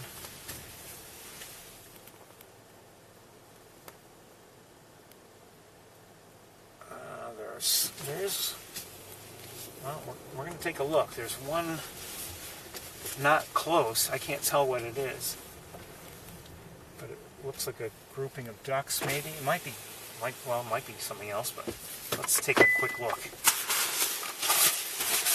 They're not close at all.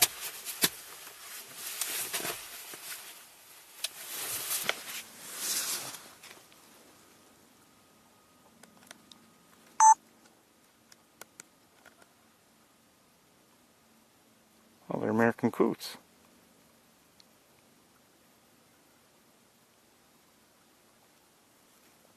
As I've said many times before, they're not ducks, but they look a lot like ducks in terms of the form factor.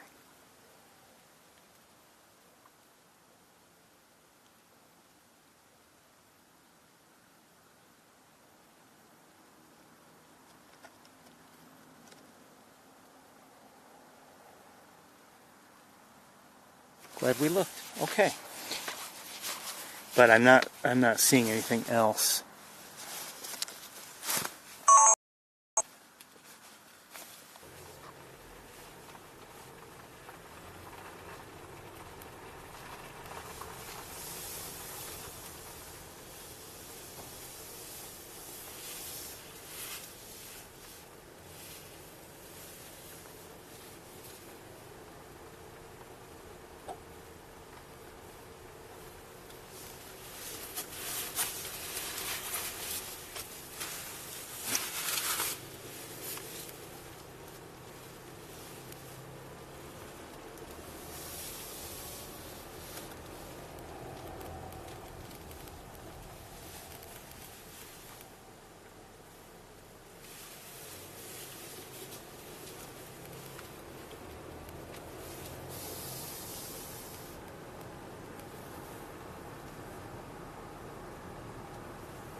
see anybody else around.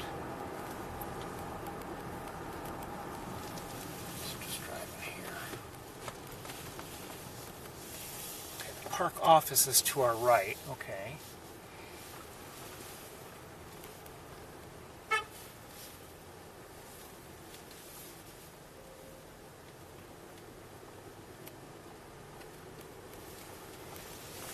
And you might say, so? Oh, well, I see sometimes there's some references to the offices.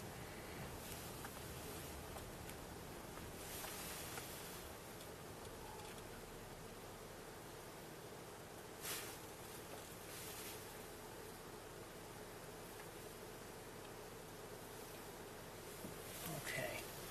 Well,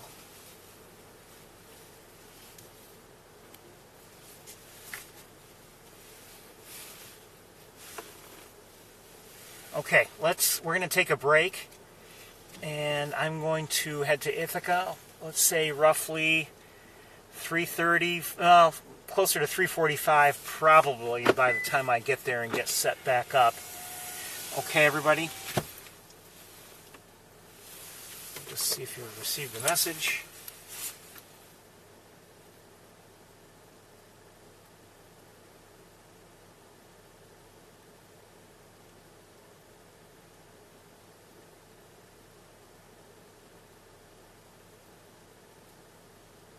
What's this? Waltz for candy?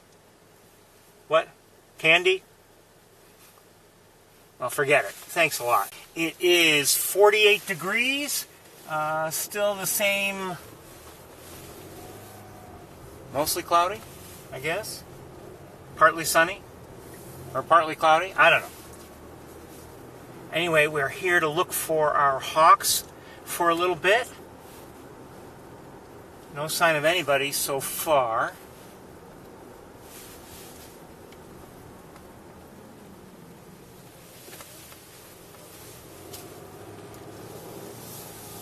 The campus, from what I've seen, seems quiet, and understandably so. I believe they're in the middle of exams.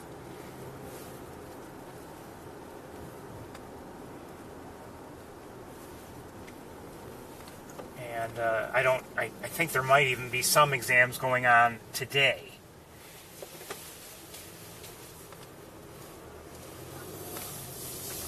But I haven't seen all that much traffic, either pedestrian traffic or vehicular traffic, and things are kind of quiet, which suits me just fine in terms of us getting around. Now, I'd just love to, maybe, if we're lucky, catch up with our hawks.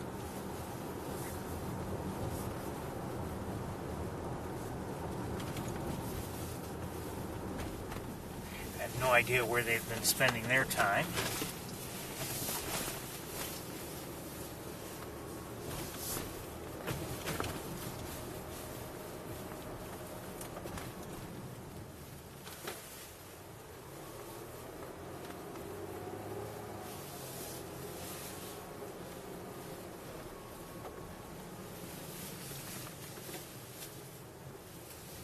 Quite a bit different to look for hawks this time of year. From quite a bit different from the way it is in the spring and summer. And that's all because so much revolves around their nesting season and when they're raising young. And also, from our standpoint, the other birds that are here. So, in the spring and summer, we often have the assistance of the robins, for instance, vocalizing when they see, when they have red-tailed hawks nearby. And if we pay attention to that helps us to find the hawks, or at least it often does. I just saw some pigeons.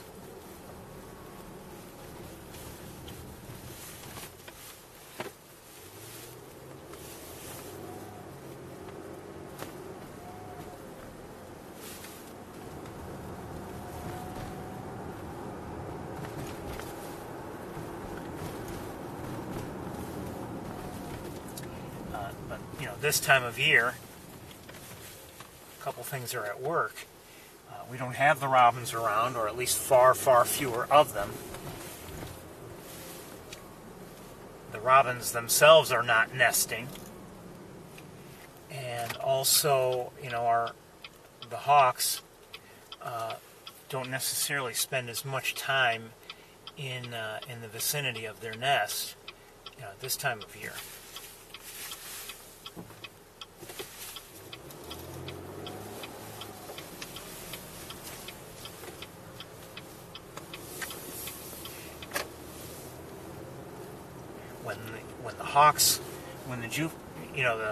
The young hawks first leave the nest, they will only go so far away from the nest, and we'll have, if we're lucky, we'll have a few hawks in the area, plus the adults coming in and out of the area. So there might be times when we're seeing several hawks at once.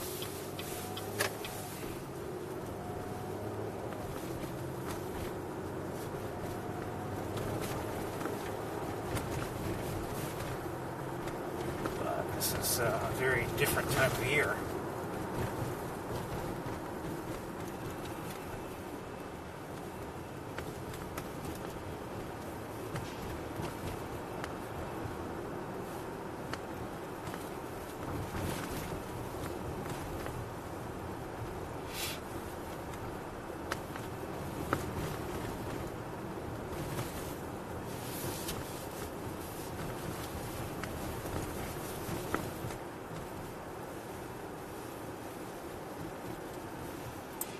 What I described is, applies to, it applies to the campus. But, I see that myself in my own area. I've told you about my neighboring red-tailed hawks. And, when the young are around, things are different. But as the season progresses and as everybody moves farther and farther away, then the sightings might be, fewer and farther between.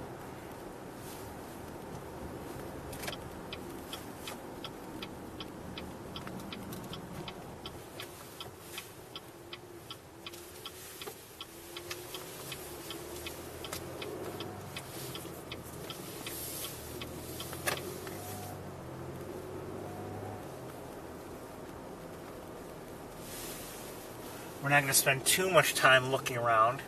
I would like to go to Sapsucker Woods.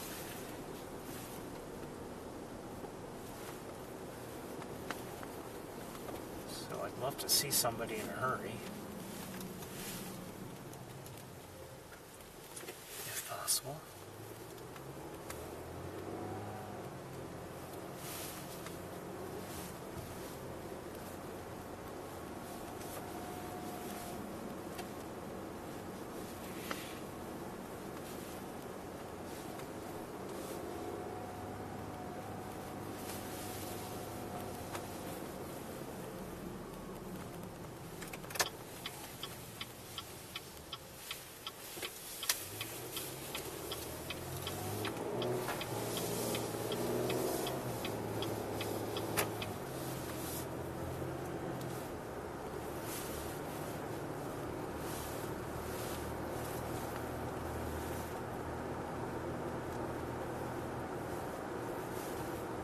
See some starlings.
Now, last week we did see one hawk on the campus, but it was just a very, very quick look, and it was in flight. We never did identify it with any certainty, or at least I didn't.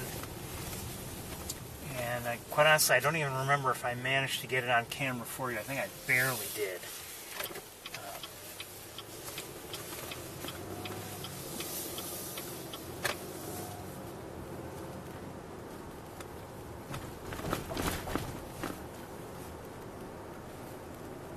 So far, nobody in sight today.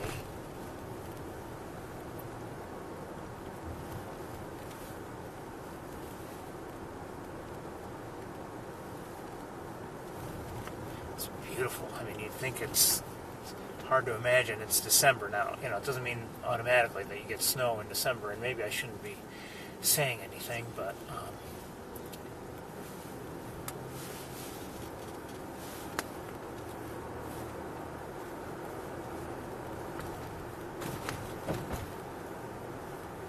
it's nice. I'll tell you, if you know, on behalf of the students, I'm glad that at least the weather right now is nothing to, distract from exams. It's not like they're trudging through, lots of snow to get to exams and everything. So that's kind of nice.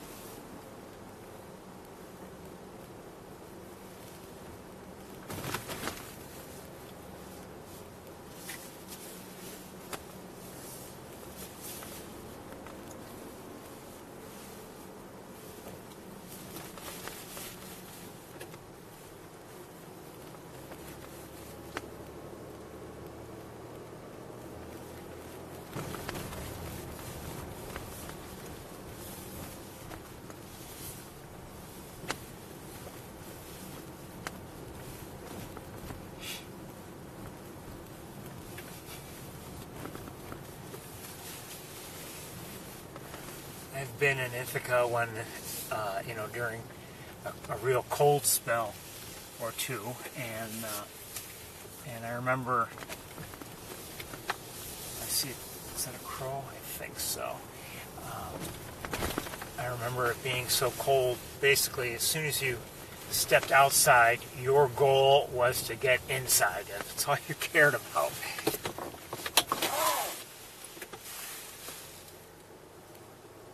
So I see a crow. I just look if it seems to be looking around or anything special. No, nothing that I can see. American crow, I believe. If I had to guess.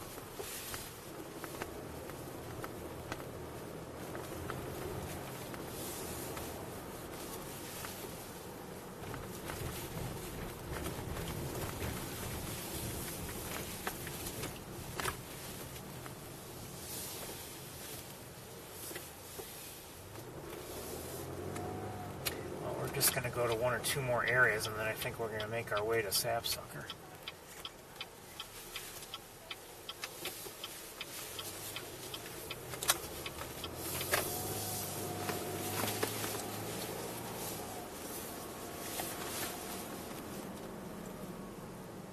I see something large in the air, slowly flapping wings. But constant flapping, I think. I'm going to take a left turn given where I see this bird headed. I just saw it again, but I've got buildings blocking my view. Come on, Light, let's go. Thank you.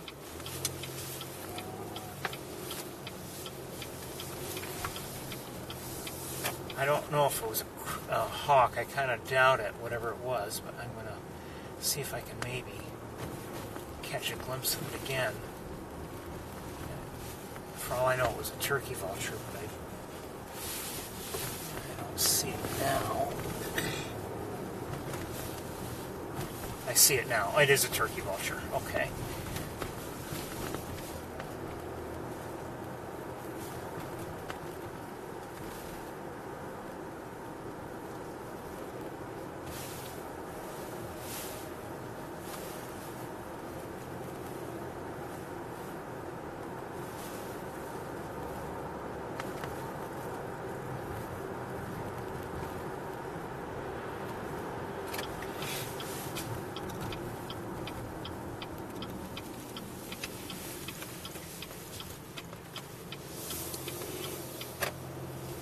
again, just not that I'm an expert, but what I saw was I thought it was a large bird, but sometimes maybe you can't tell. You can't tell if it's a large bird far away from you or a smaller bird closer to you. And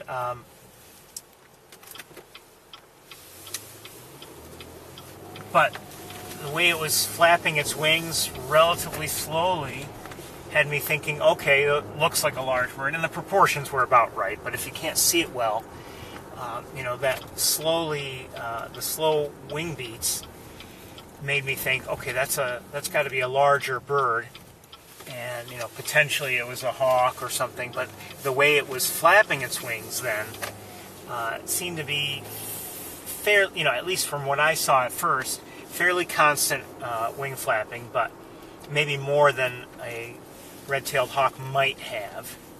But I did see it do some gliding as well.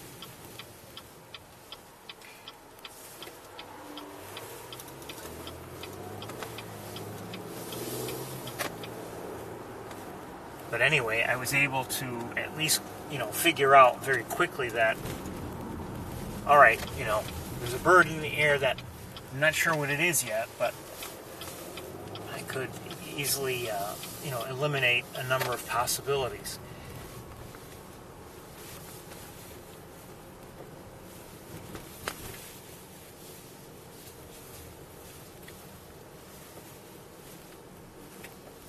And I look for birds often enough, like always, and so I'm used to it. And I don't have the expertise of someone who's a real ornithologist, someone working at the lab of ornithology. I don't have that kind of knowledge, but the basics are like second nature to me. And so I will often, if I spot a bird, just try to identify it, and at least I'll note whatever characteristics I can note, and then maybe determine whatever it is that I had just seen.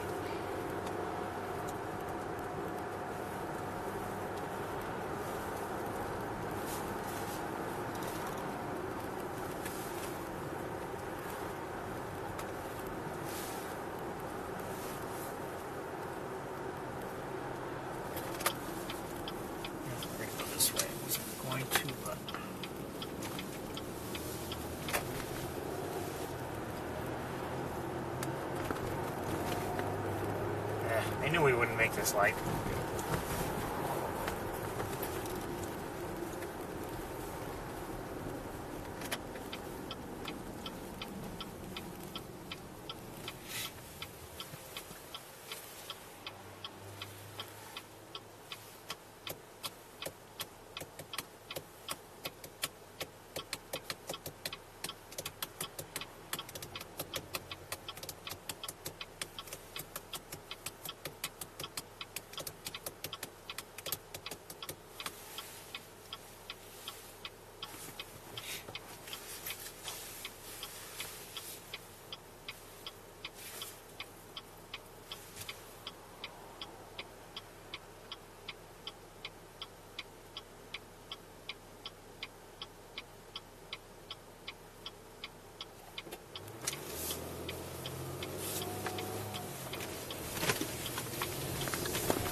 don't see anybody up here.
So I think we're going to make our way to Sapsucker. I'm sorry I haven't been able to find anybody.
You know, think about it, and obviously we haven't seen one of our hawks today. And sure, I'd like to see them, but it's still a pleasure just to, to be here looking around, maybe find one. Come on. Come on. And,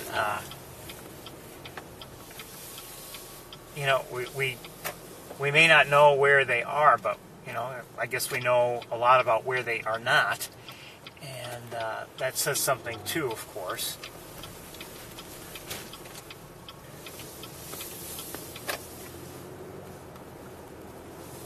And you may wonder, okay, what are you getting at? But if you think about it, I mean, the fact that we look for our hawks and try to see our hawks year round is something.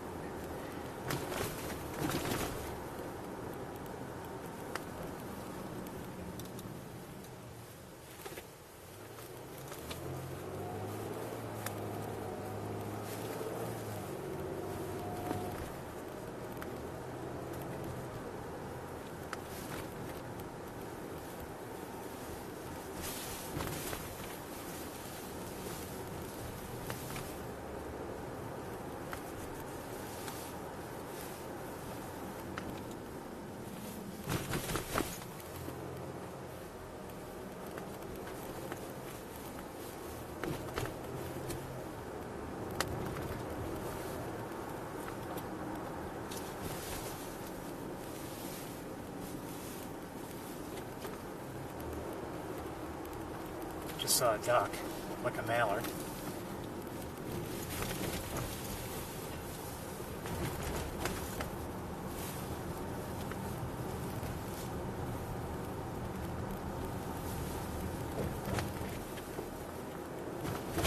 So it was in this area last week that we saw, or I saw anyway, a hawk flying around, but it was soon out of view. Here today. It's not right now.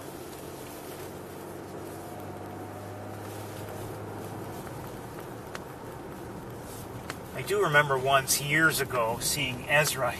I see a hawk. I see a hawk. Alright, let's see if we can maybe get a look at it. We gotta stop right. Wait a second.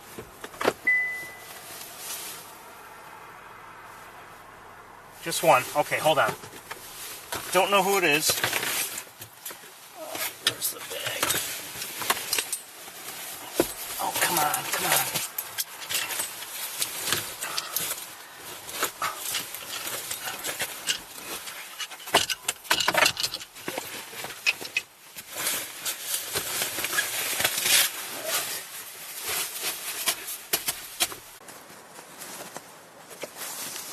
I don't know who this is. Might not even be anybody we recognize. I don't know.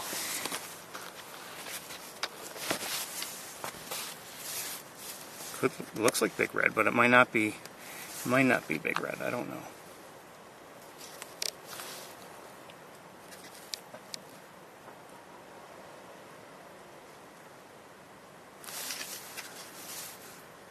Can't see the feet, but it looks a lot like Big Red to me.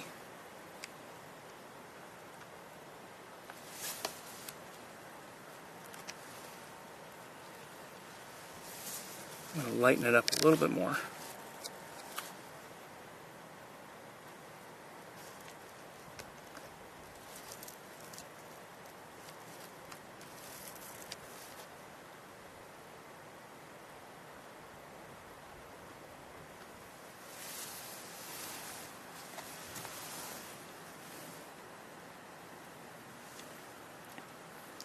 Good to see this beautiful bird. Oh, this battery's almost dead, but good to see her.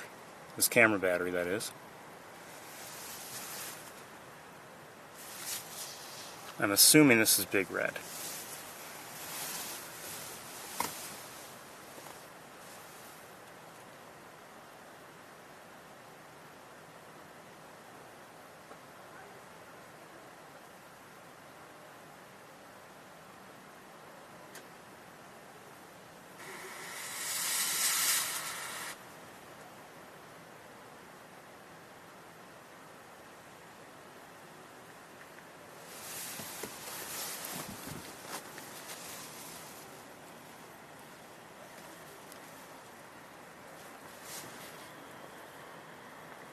Oh, there she goes.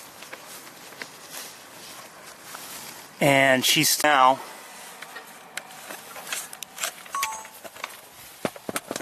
all right, we're gonna continue on our way to Sapsucker, I think.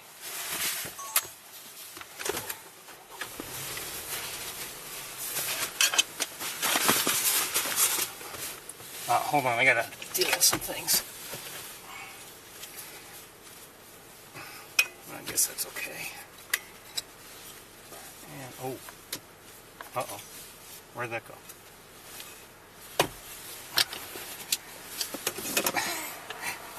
Uh-oh. That's not good.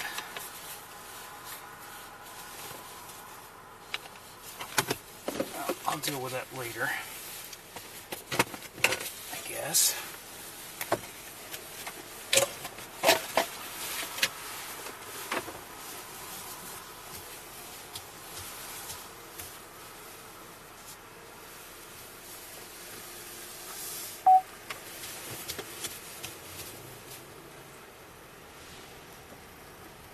So I think chances are she flew, she looked like she was flying towards BB Lake and likely, obviously, across. Can't see. And I don't know where she went. But it was good to see her, even if just briefly. Beautiful, beautiful Big Red.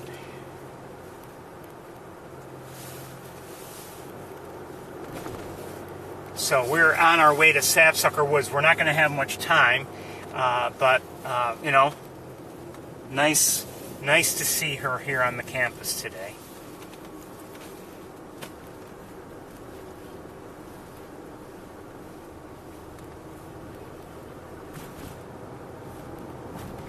She may have been the one we saw last week too. I don't know.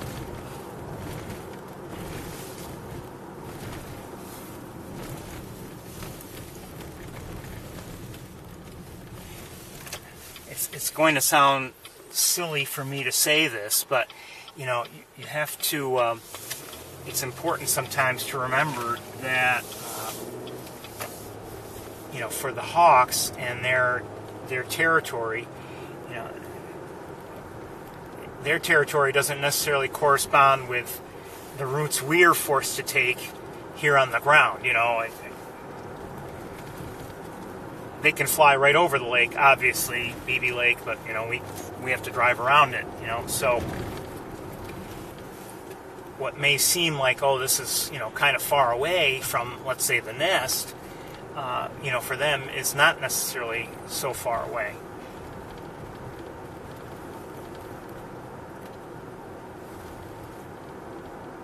They're able to take that straight line.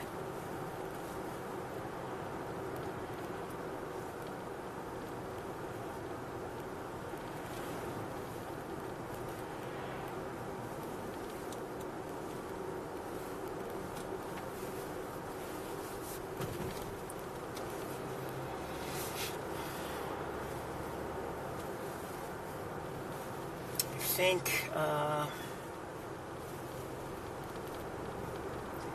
I'm just in the interest of saving time. I'm probably going to stay with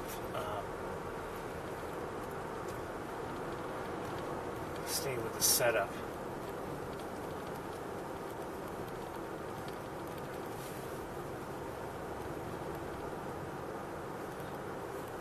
Maybe we'll, I don't know.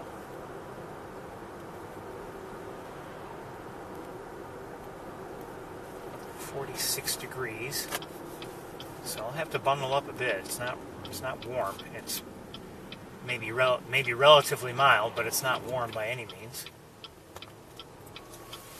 This person here ahead of us is a little pokey. Come on, a little bit.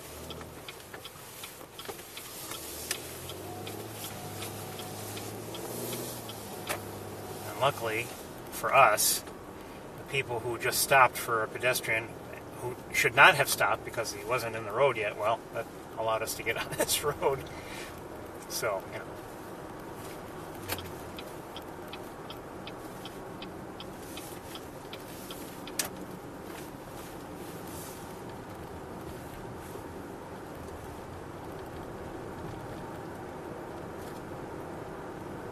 Do have to watch for speed traps around here, and we just drove right by one.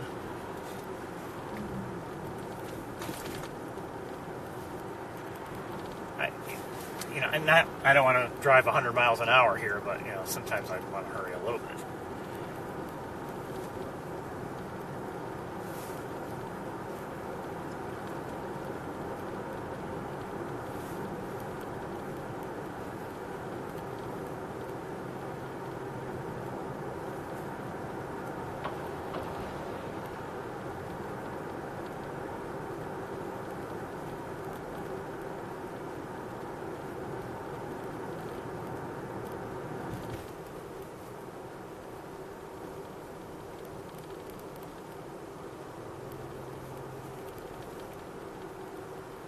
That person just drove right out on the road, didn't stop at all.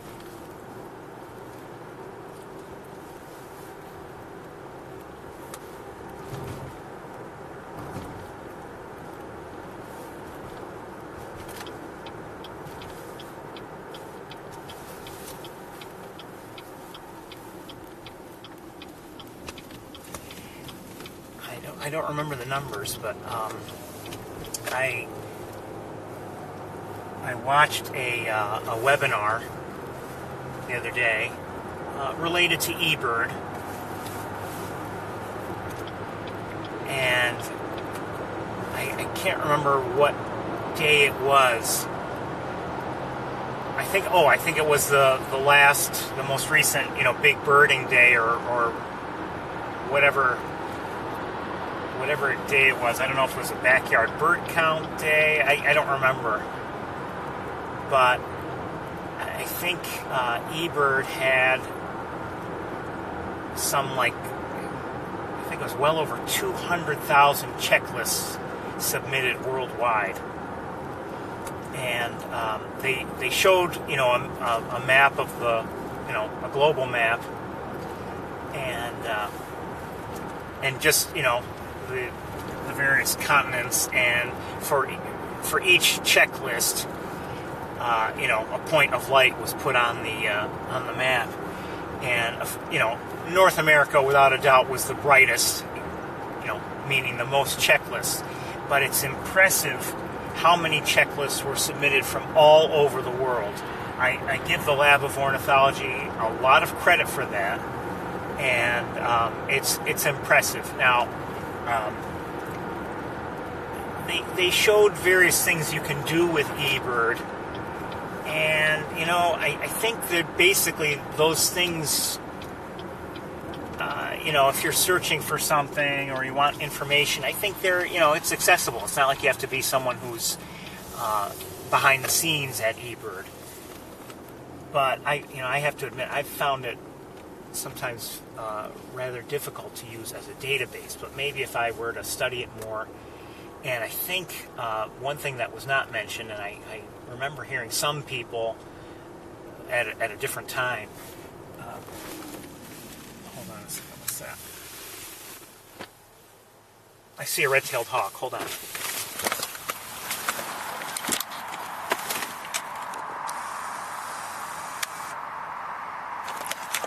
Just took off. I saw you.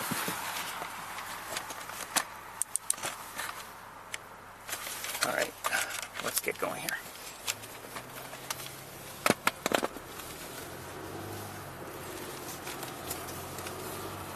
Anyway, some people were saying at this one other, this is back in March, I heard people talking.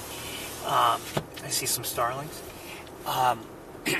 They were saying with eBird, and I think I agree with this, it's easier to get around and to do things when you're doing it from a desktop and, through a browser, as opposed to the eBird app.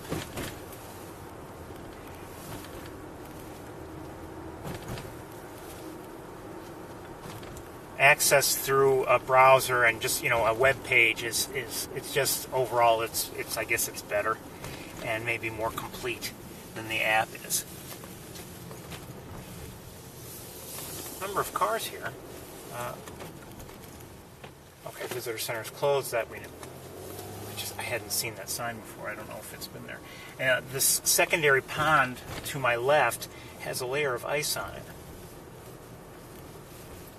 We're not going to have much time, but we have seen a red-tailed hawk and some starlings.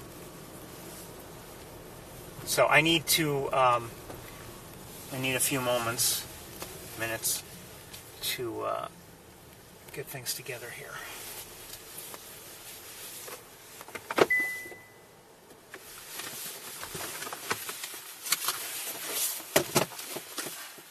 You know what? Maybe we'll just go with it.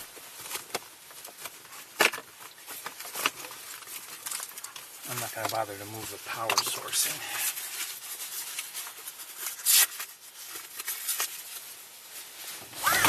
Oh!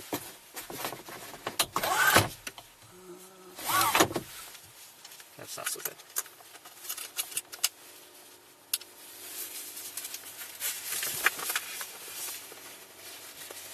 So welcome to Sapsucker. It's 45 degrees. I need a few moments to get stuff together here. Come on. And we're going to stick with this camera, I believe. Or, I'm sorry, the other camera. We'll go with the camera scope combination. I could stay with the one you're looking through now, but for various reasons, I'd rather not.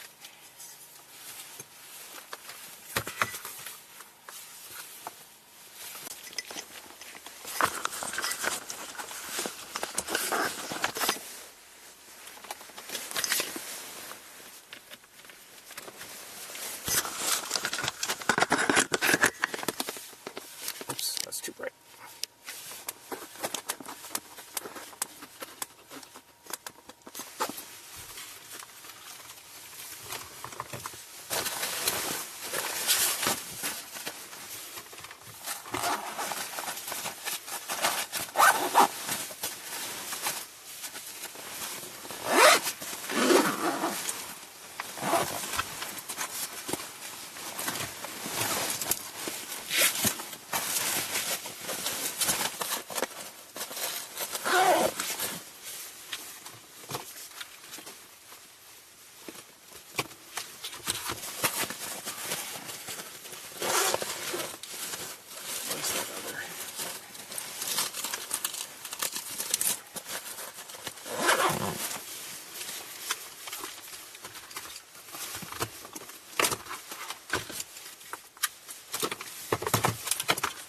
Sorry about all this, but that's just part of how things have to work.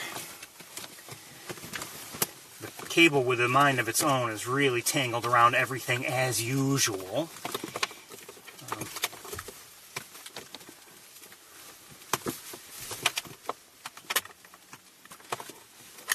It's a very helpful cable, but like I said, a mind of its own. It seems to find a way to always tangle around everything. Even now, I'm setting it down. It's like it's getting caught up on my hands. I don't know how it does it. It's got to be alive. It must be alive.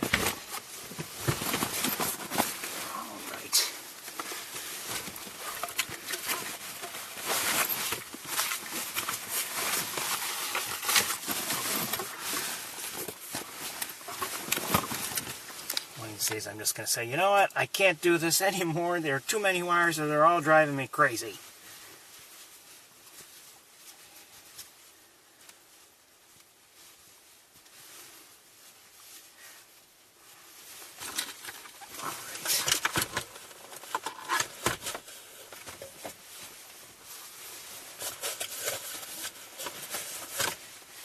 Okay, we're almost ready.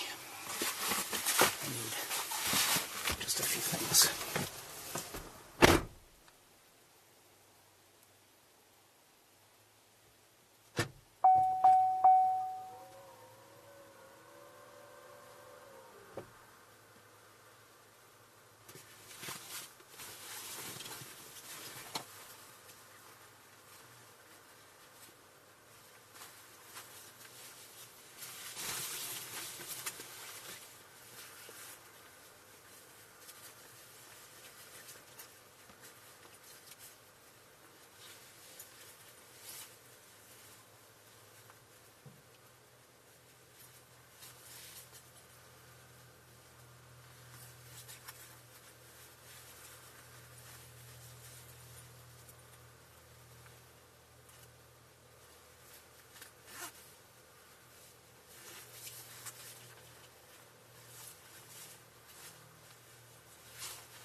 I just heard a Canada goose. I see them, 2 Canada geese in the air, but not flying towards the pond. I don't know where they're going, but I'll bet they'll be back.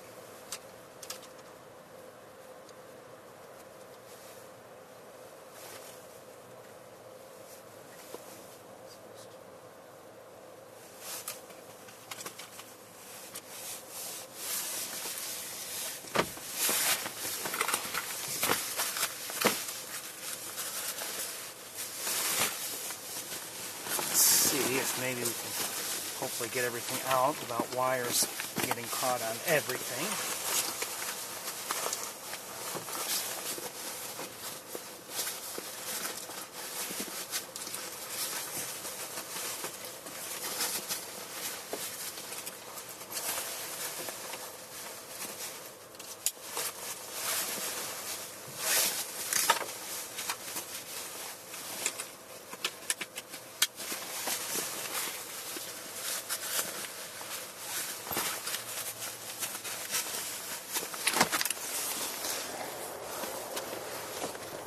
Okay, I think we're essentially ready to go. Welcome to Sapsucker Woods.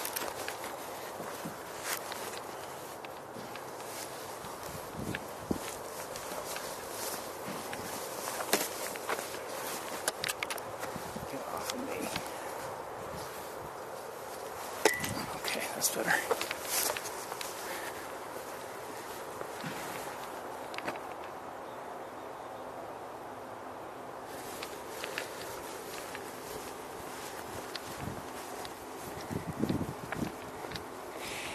Last Saturday, after I hear somebody, sounds like a woodpecker.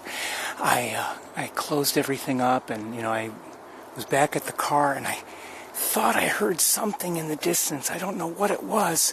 Not a bird, but something. And couldn't tell. And one of the reasons why I couldn't tell was because of that, whatever the HVAC system on the building was making so much noise like it is now.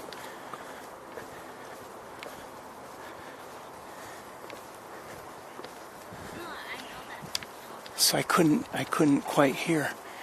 Anyway, I heard a Harry or a Downy moments ago. Harry or Downy woodpecker, but I'm not sure.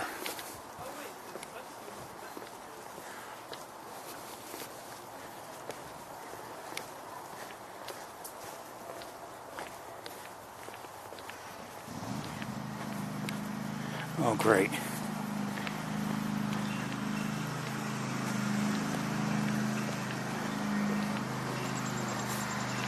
I think I just heard a Downy woodpecker. Pretty sure.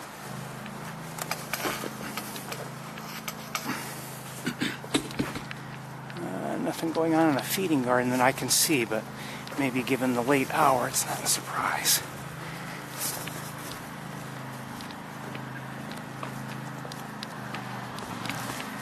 Please don't do that.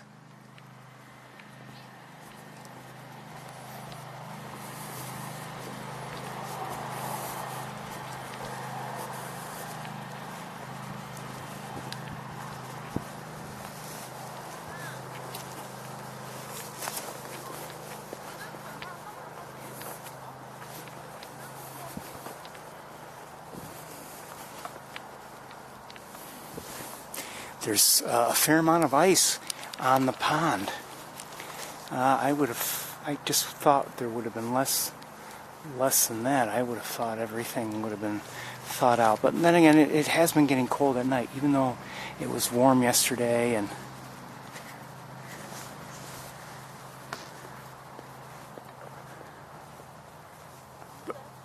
please don't put anything in the water or anything, okay?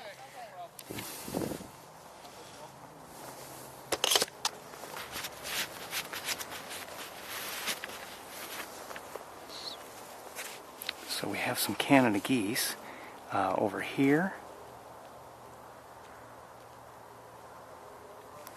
and over here as well.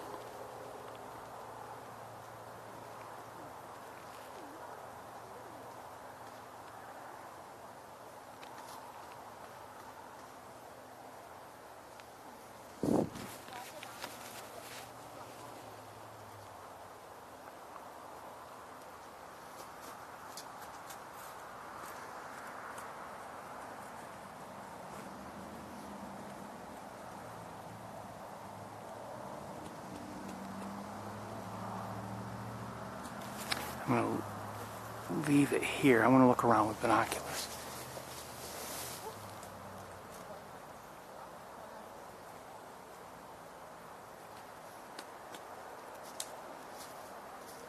There's some other Canada geese over here, but they're maybe difficult for me to show you. They're over here somewhere. You can see they're disturbing the water.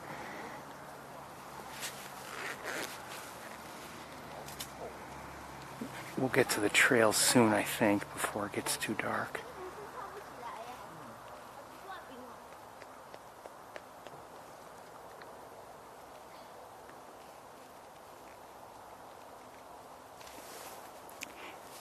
I'll say now things are different now with the ponds beginning to at least occasionally freeze over. Now it's maybe less of a draw. So, you know, I'm not saying that there won't be any geese coming in, but there's obviously a lot less area for them to roost. And no sign of the bubblers, so I don't know if they're going to put bubblers out again. I mean, it's been some time since they have, and I don't know if they just don't bother anymore or if they've made, you know, I don't know.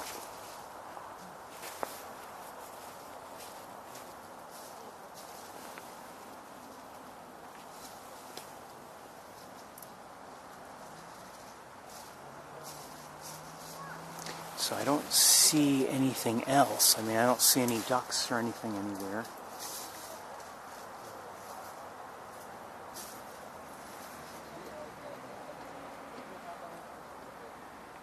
I think we'll get underway. Maybe we're not going to see any from here if there are any. to be seen. So we're gonna get to the trails right away.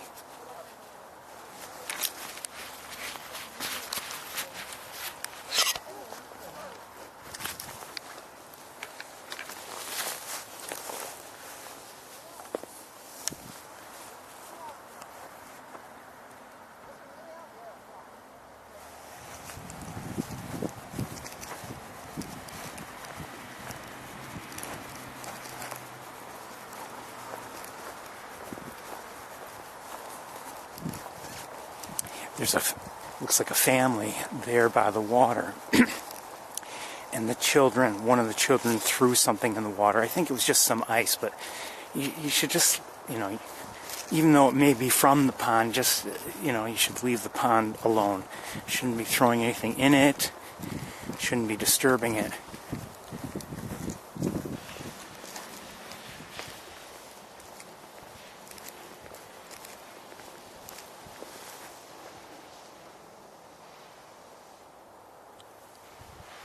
I don't know if we'll see much here today, given not just the time of day, but the time of year and the conditions. Like I said, I know it was cold overnight and everything. I guess I had thought that maybe things would be a little less icy. I didn't really give you a wide view of the pond just now, but there was a fair amount of ice on it. Not thick ice, but a layer nonetheless.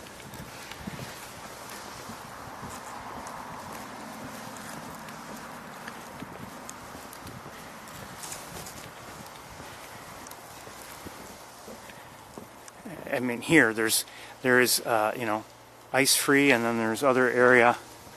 There are other areas here that have some thin layer of ice on top.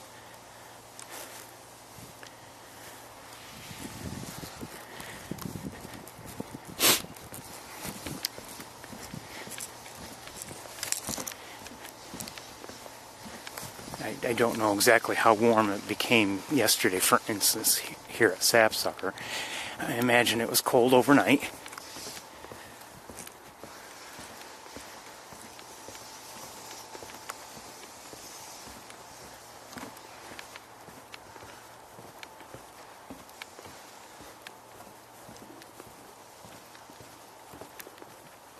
This is the Podell Boardwalk that we've just crossed, by the way.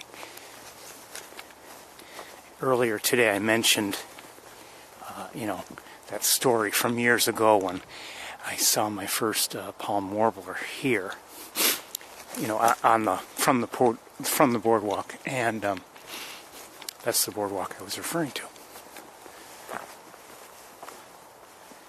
I won't pretend I know the names of all the various boardwalks and things like that here. I never did learn them.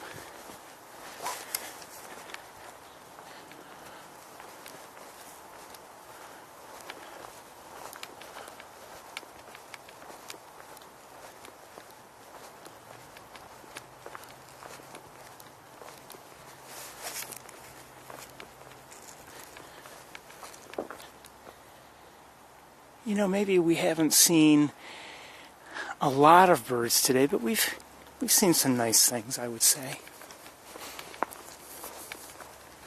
And it was obviously, even though it was brief, it was good to see Big Red. Hold on a second.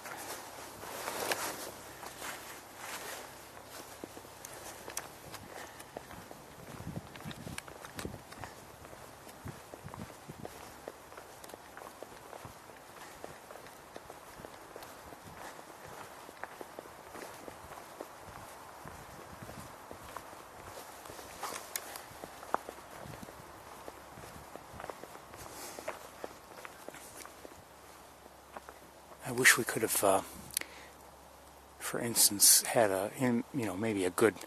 I hear Canada goose. It sounds like it's somewhere that away. I'm hearing it again.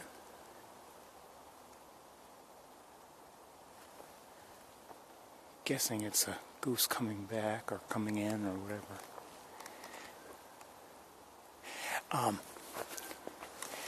But it would have been nice to see sandhill cranes, for instance, up close.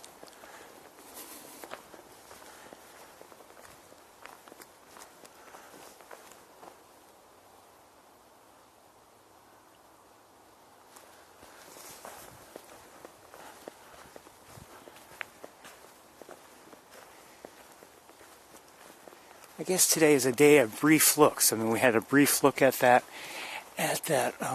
rough-legged hawk, and not quite what I wanted to, not as well as I wanted to see it, but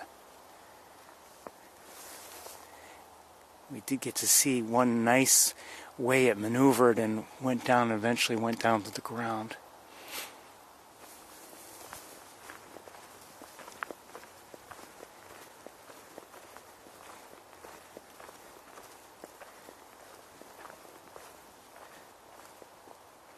Things are quiet here in the woods, unsurprisingly.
Can't hear anything now.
It's too much noise. I'm hearing something that way, but there's too much other noise.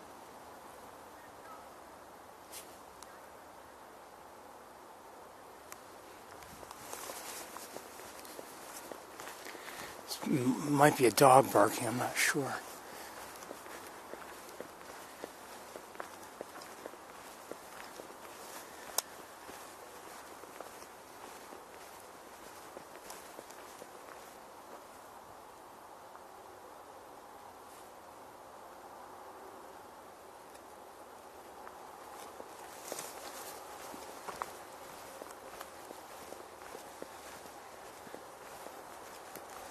I don't know what it was last Saturday night. Again, after I left, you heard something. I don't know what it was. It almost, it could have been mechanical for all I know. Could have been, not that I was imagining things, but it could have been that other sounds just managed to work in such a way that my ears were fooled. I don't know, but like I said, it sounded almost like some howling or something, and but I was in the parking lot, and I just here at the lab, and the building itself, there was that the noise of the I guess the heating unit, and I couldn't hear above that very well, so it was very difficult to hear. And then it seemed to fade out, the whatever it was that I was hearing. I considered, I just for whatever reason, I don't know if I could have hurried away and what was that? Oh, it's human beings here.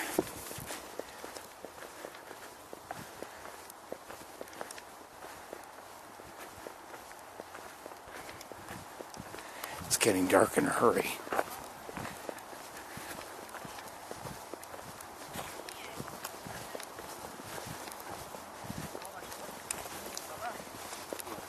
Hello.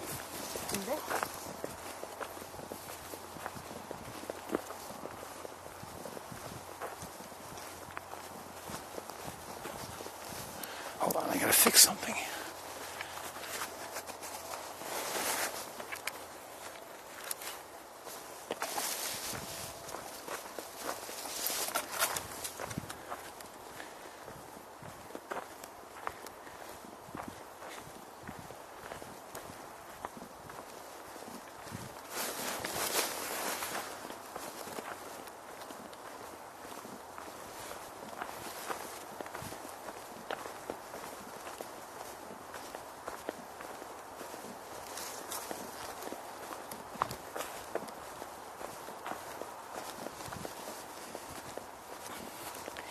Well, I guess we're not going to see too many birds today, but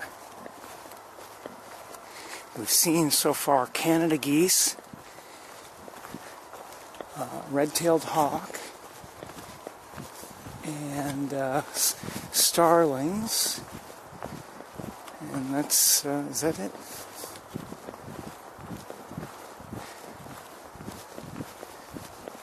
Oh, yeah, that's pretty much it. So far, anyway. Oh, I heard a downy, that's right. Downy woodpecker.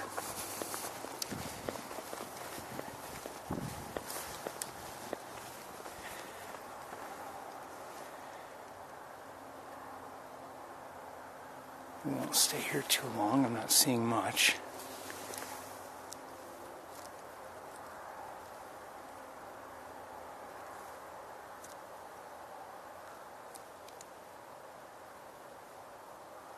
No, let's go, I guess.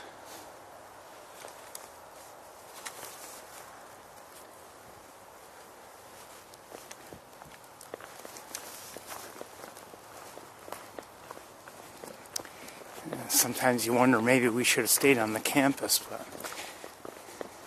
and continued looking. But I'd wonder, okay, what might we be missing? Learn how to talk here at Sapsucker. There's always a chance that you're going to see something here that you'll be very grateful to have seen.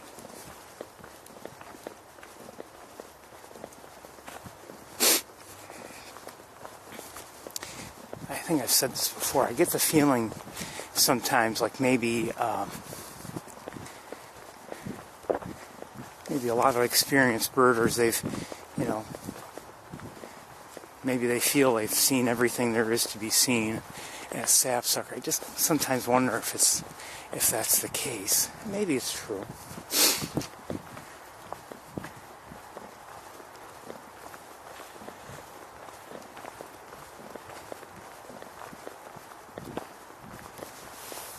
or maybe they're just like, unless there's a rarity, there's nothing, no reason they want to come here.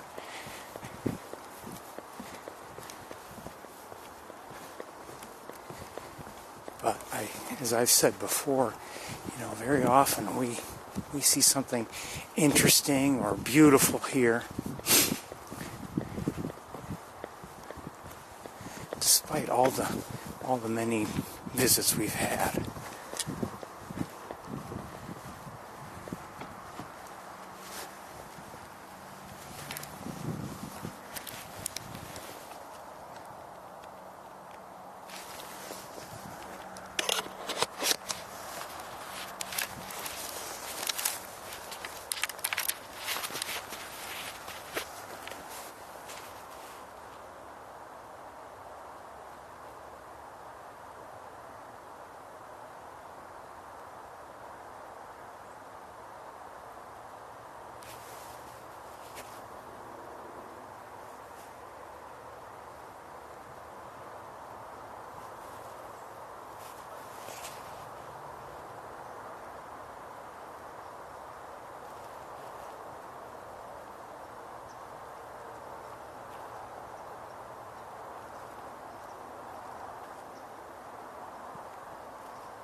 I hear somebody nearby, a smaller bird of one sort or another.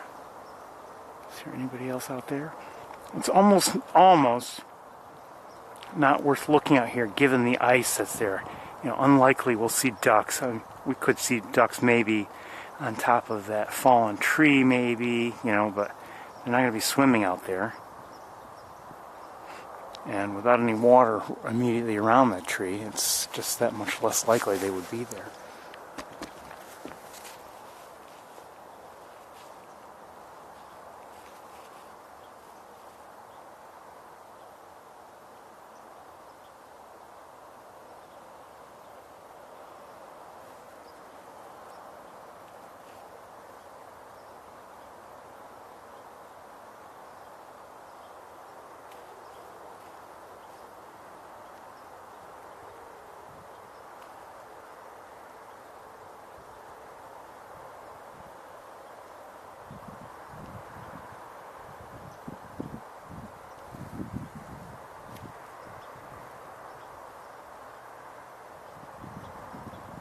They're all moving towards this corner here, so I can't really see them. We've got a tree in our way.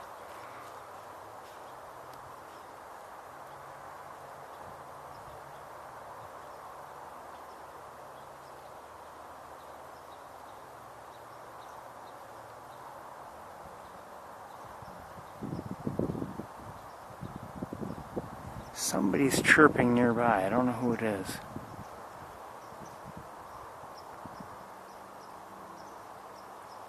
Not very close, but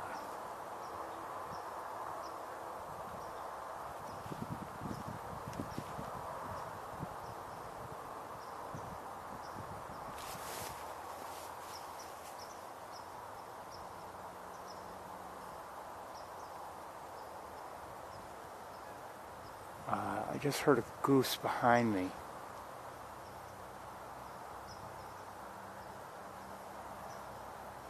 Sounded like it was in the air. So maybe we'll see more come in. I don't know. Yes, 3 coming in. I think.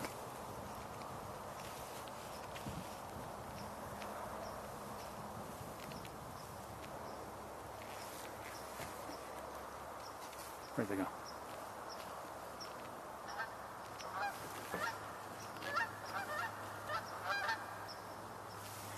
So they're, well, maybe not coming in there. They're circling around. And somebody's nearby chirping.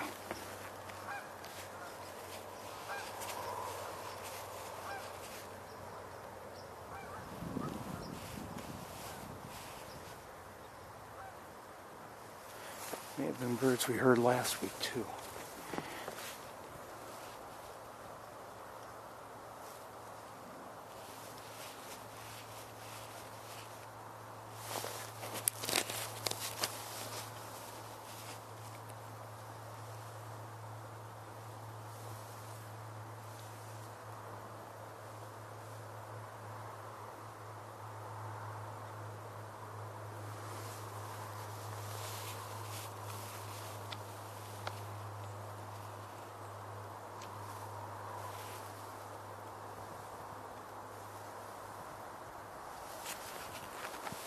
Okay, we might as well, I think, get going.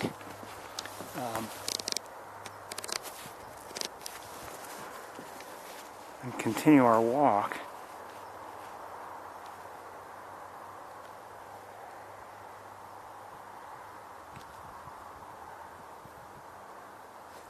For whatever reason, the geese, the Canada geese. Oh, I think I just saw 2 mourning doves.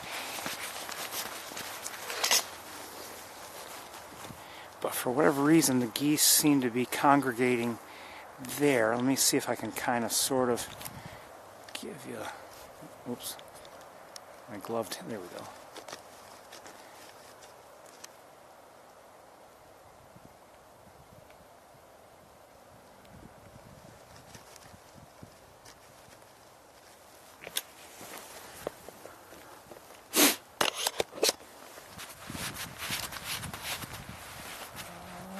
Somebody just flew by. I don't know what it was.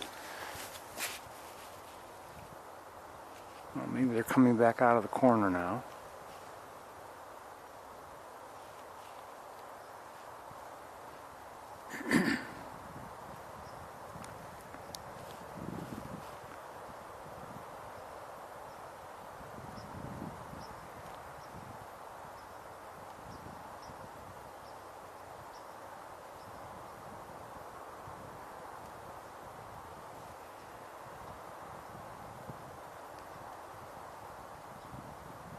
I believe I'm hearing, I may be wrong, but I believe I'm hearing a song sparrow chip note.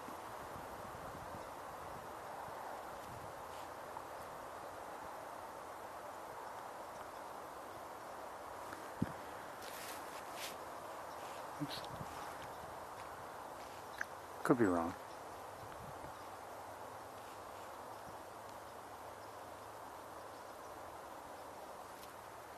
Okay, we're going to continue walking.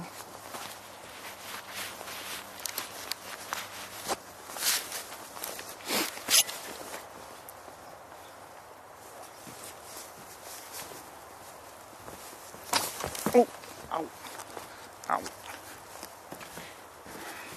My tripod leg hit one of these posts and shoved the tripod back in my face.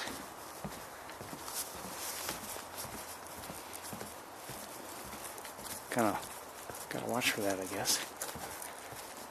I do wish at times, and I can understand why they're not wider, but I sometimes for my, just because I use a tripod here, I wish that the boardwalks were wider, but there would be problems associated with that.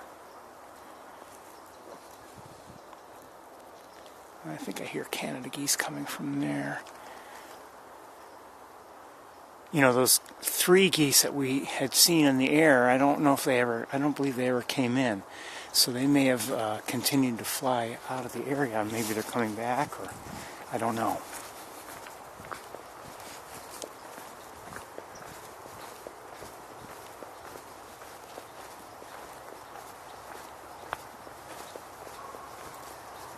I see 2 geese in the air now.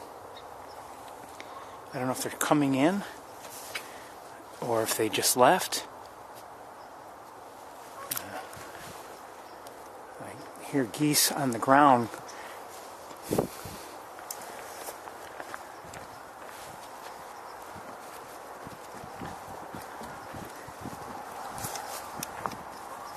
Okay, sounds like, we may have 1, 2, 3, 4, wait. Yes. I've got 5 coming in now.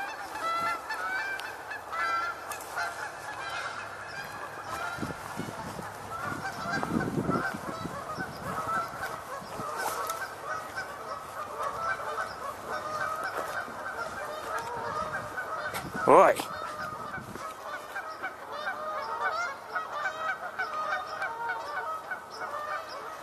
Quite the cacophony.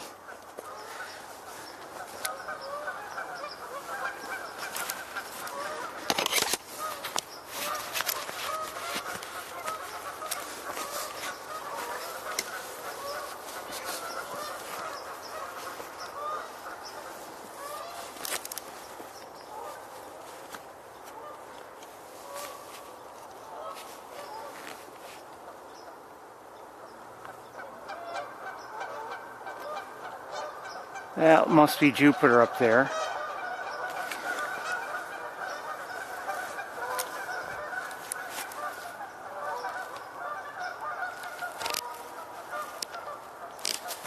I'll brighten it up for walking. 1 second. Anyway, looked like Jupiter up there.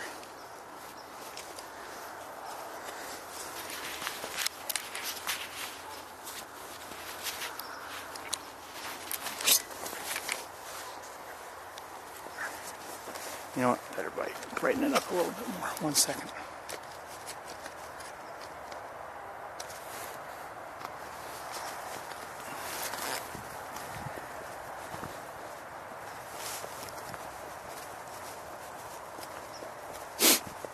So I'm hearing some birds around here. I can't see any of them, but I definitely hear them. Sound like smaller birds. I just heard another goose call. It sounded like it was maybe in the, oh yeah. Oh wow. Oh, we're in the wrong place now.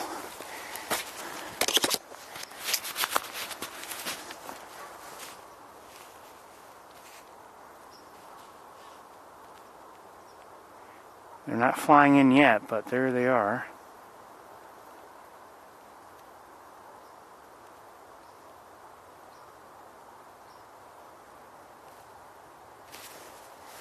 Okay, let's continue walking.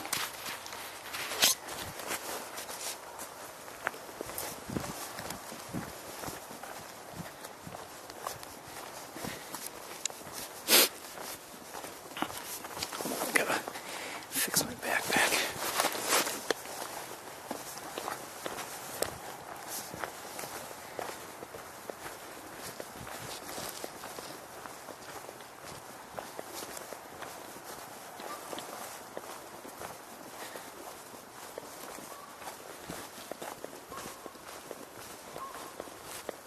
So far, no ducks at all. And maybe there aren't any ducks here, I don't know.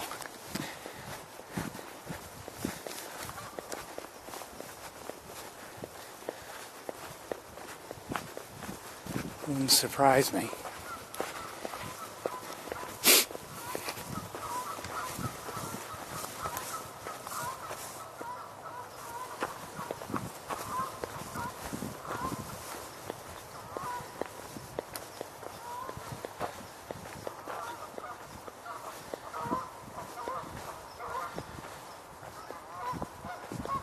I hear geese again. It sounds like they're coming in.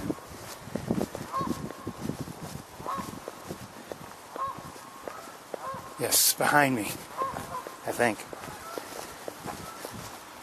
Yeah, they're landing. They're coming in on, I think, landing on the other side of the berm. And I believe I just heard a cardinal.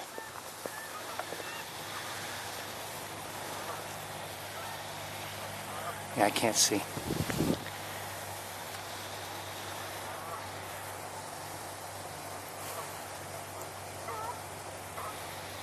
Okay, let's look around a little bit.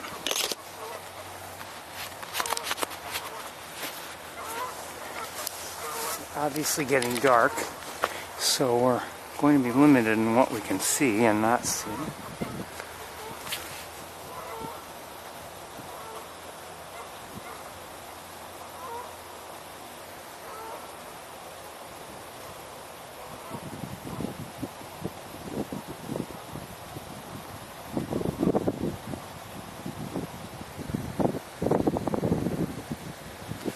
A little bit of a breeze.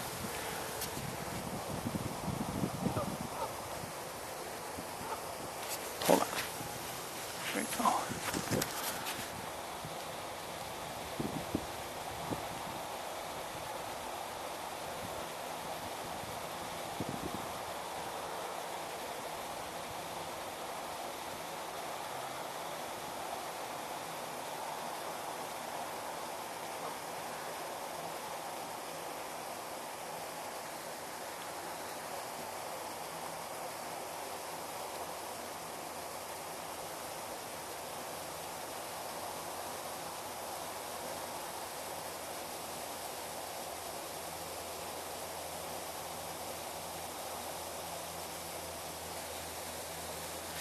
So there's really, it's a from a bird watching perspective, a pretty quiet evening here at Sapsucker. We've seen really just very few, seen or heard, very few species. Mostly Canada geese. We did see that red-tailed hawk as we came in. Some starlings and mourning doves, likely song sparrow, some other bird that was making noise, I don't know what it was.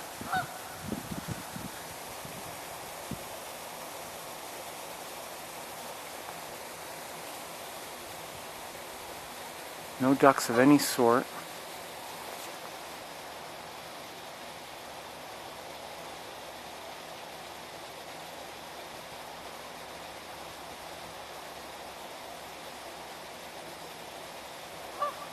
Downy woodpecker we did here, and I believe a northern cardinal.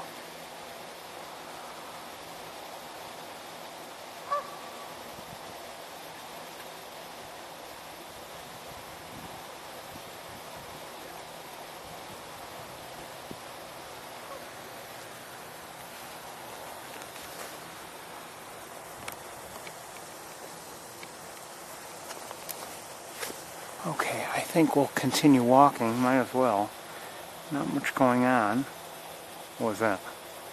Who did that? Who did that?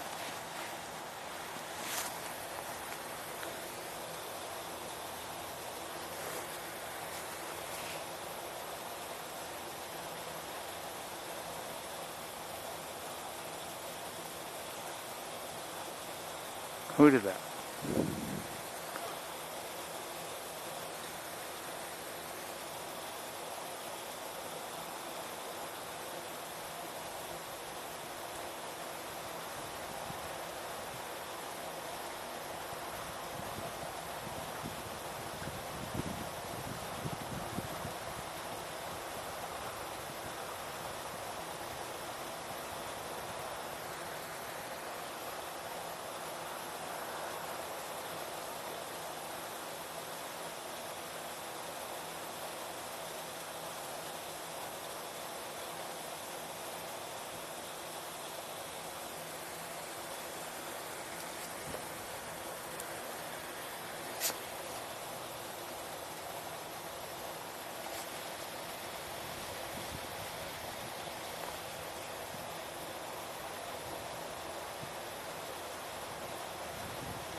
Okay, we're going to continue, I think.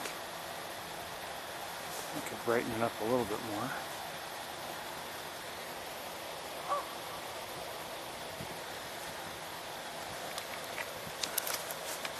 Let's continue walking. I was hoping to see more here today.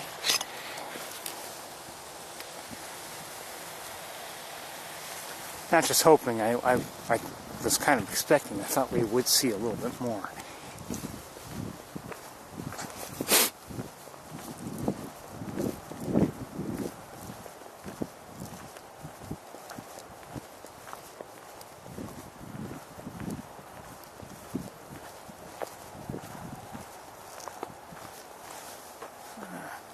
Let's see if we can take another look at Jupiter. Adjust the camera more properly.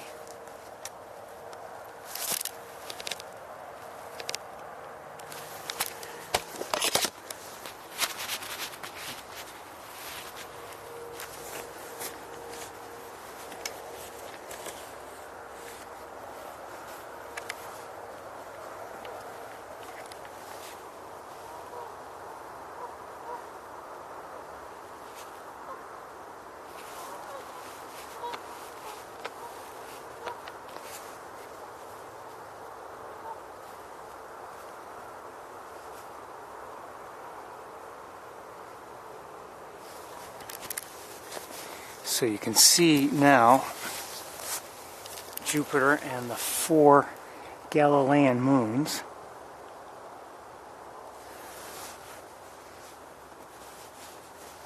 And as soon as my fingers warm up a bit, I'm going to try to get closer.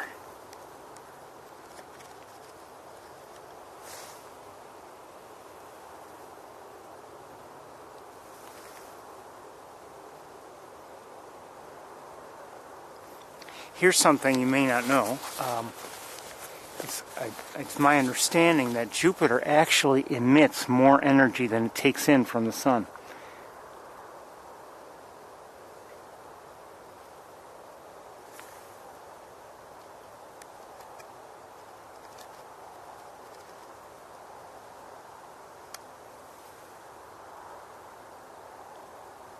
And you can just see those bands if you look carefully.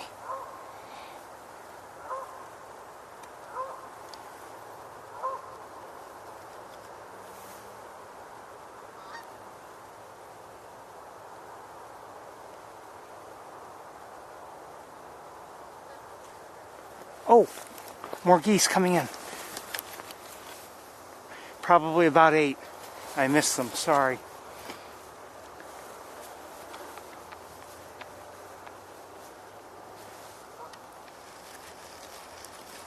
Sorry.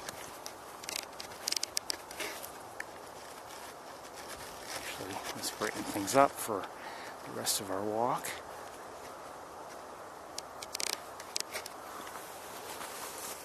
I would say at least 7, probably 8 geese came in.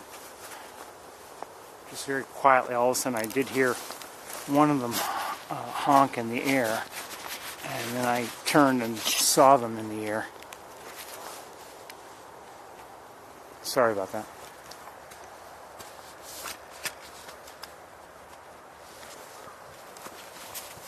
One second.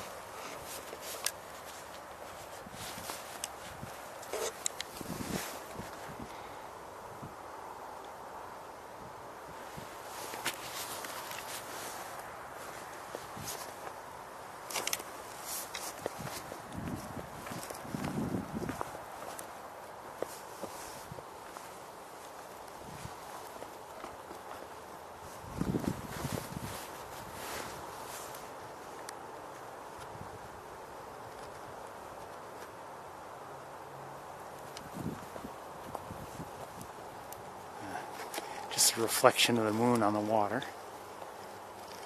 Sorry, can't seem to get a good look at it.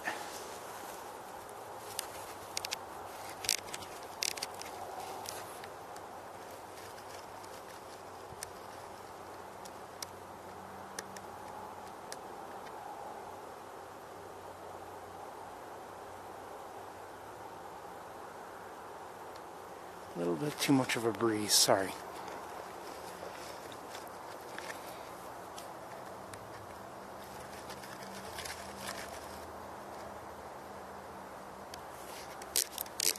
Alright, we'll continue walking. I don't think we're going to see much more, but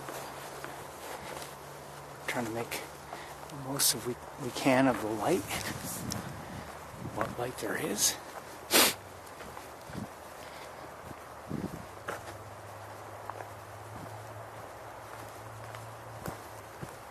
So definitely overall a quiet walk here at Sapsucker. Like I said, I had imagined we'd be seeing more than we did. Granted, we did arrive late.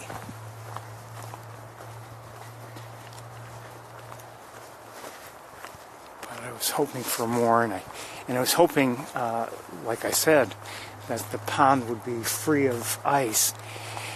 And, you know, as I was kind of indicating, earlier today at Montezuma,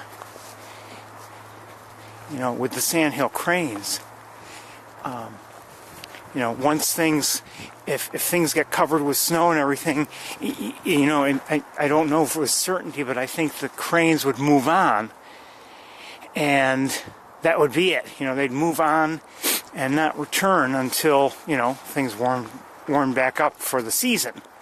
Not, it's not like they'd stay around and then come back in the middle of winter. And I suspect that in some ways the same thing is true here, I may be wrong, of the pond and any ducks that might be found on it. And I don't know what it was like every single day here, but if things froze over enough, let's say earlier in the week, You know, it could be that the ducks that we were seeing, like last week we saw hooded mergansers, it could be that they've said, okay, you know, let's move on. And now maybe they won't come back. I hear a goose.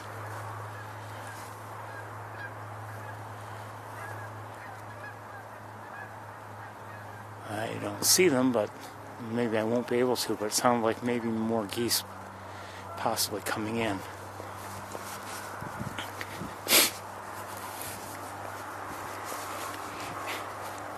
It you know, just like the Montezuma area, and I wonder if, you know, the main pool, for instance, might still, or at least up until very recently, maybe at least, might still have had quite a few ducks, and or other areas have ducks too, and that's why I have not yet seen, you know, a lot of ducks on Cayuga Lake.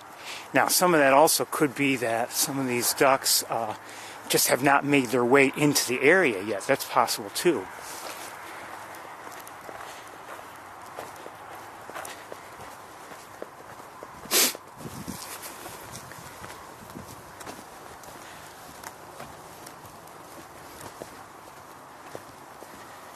It's, you know, it's getting late for actual migration. You know, in terms of, you know, various birds coming, you know, and finally coming to winter. But it could very well be that some of the birds that we have not really seen a lot of yet. I mean, I did see, I thought, a fair number of, overall, of snow geese last week. I still don't know with certainty that if there were any on Cayuga Lake or not today, and they could have been in the area, but just in a field that I, you know, couldn't see. But you know, I've seen, I saw a fair number last week, I would say, and but I don't know if there are more to come. There probably, I'm guessing there would be. Maybe, maybe not.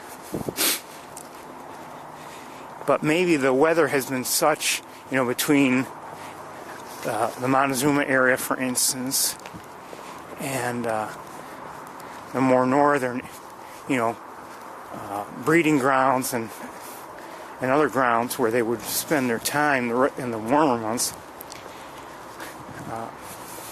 Maybe the weather has been such that they haven't had the need to really fully move out yet, or they've stopped, you know, along the way somewhere, but not necessarily, you know, permanently, just because they, you know, they could, and it was a good resting stop. Who knows? It's just like the sandhill cranes. You know, they come into Montezuma, and they'll stay around until, you know, okay, now things aren't so good. But right now, things are still pretty decent there.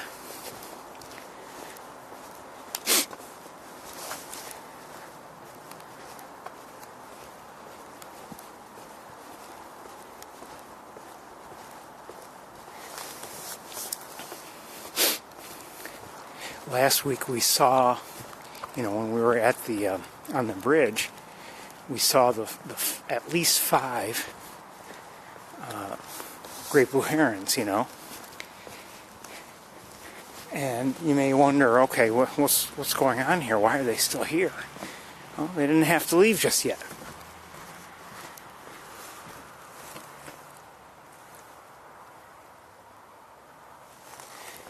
Once things really freeze over, well, it might be a different story. We did see one today. I don't know, I imagine, good chance there were others somewhere, but we didn't see them.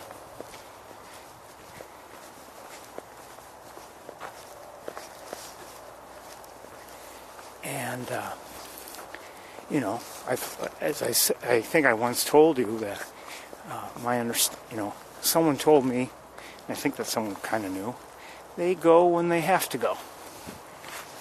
Or at least they often will go only when they have to. If there's no need to hurry out of an area, they'll hang around. But then once things get very difficult in terms of finding food, then they'll move on.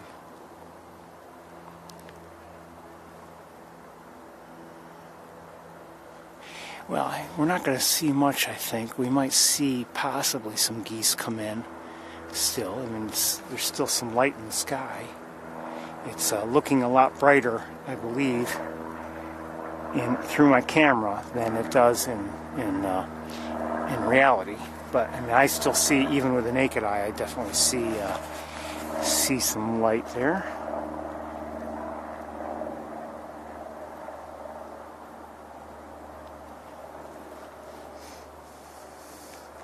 But I think we're about to close up for the day. Sorry if we didn't see as many birds as you would like. I know I always want to see more. I tell you that all the time.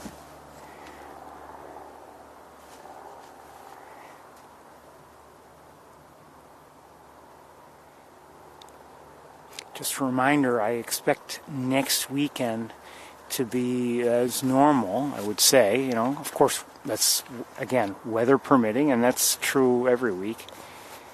Weather permitting.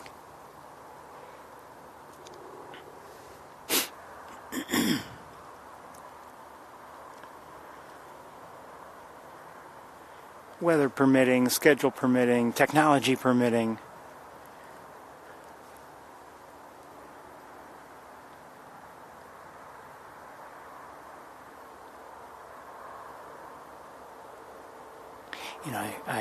I stand here right. Okay, I hear a goose, but I'm guessing it's already at ground level. I'm standing here. There's not a lot of sound coming from the pond, but there's a fair amount of road noise, and there's a highway behind me, and nothing coming from it yet, or at least at the moment. But there's also the airport, and I guess I don't hear it from here, but the building itself, its heating and air conditioning can make noise too.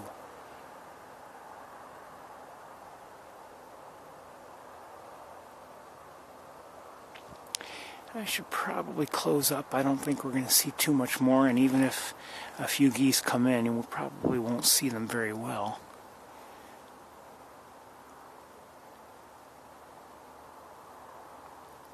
I do hope you have enjoyed the day. I've enjoyed sharing it with you. Wait, hold on.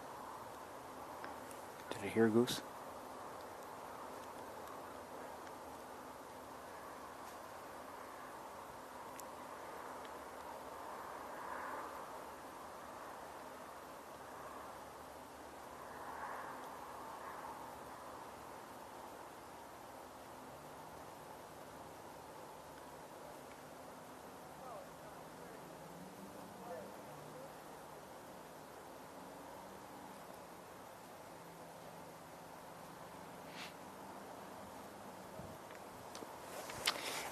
Anyway, like I said, I think it's time for me to pack up and head home. I want to wish you all well. I want to thank you for joining me. It's always fun to do this. Always fun to do this. And, I never thought I would end up doing something like this. And having so much fun doing it. And, in many ways, I'm not the person who should do it, just given there are so many people who know much more about birds than I do.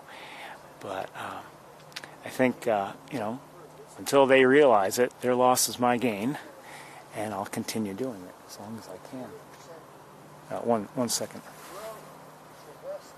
Excuse me. The trails are closed for the night.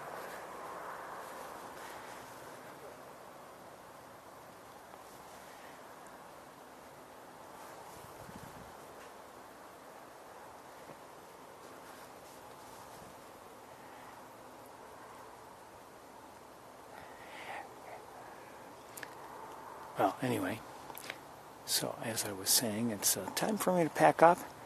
I want to wish you all well, and we will see you all next time. Take care, everybody. Have a great night and a great week. Bye-bye.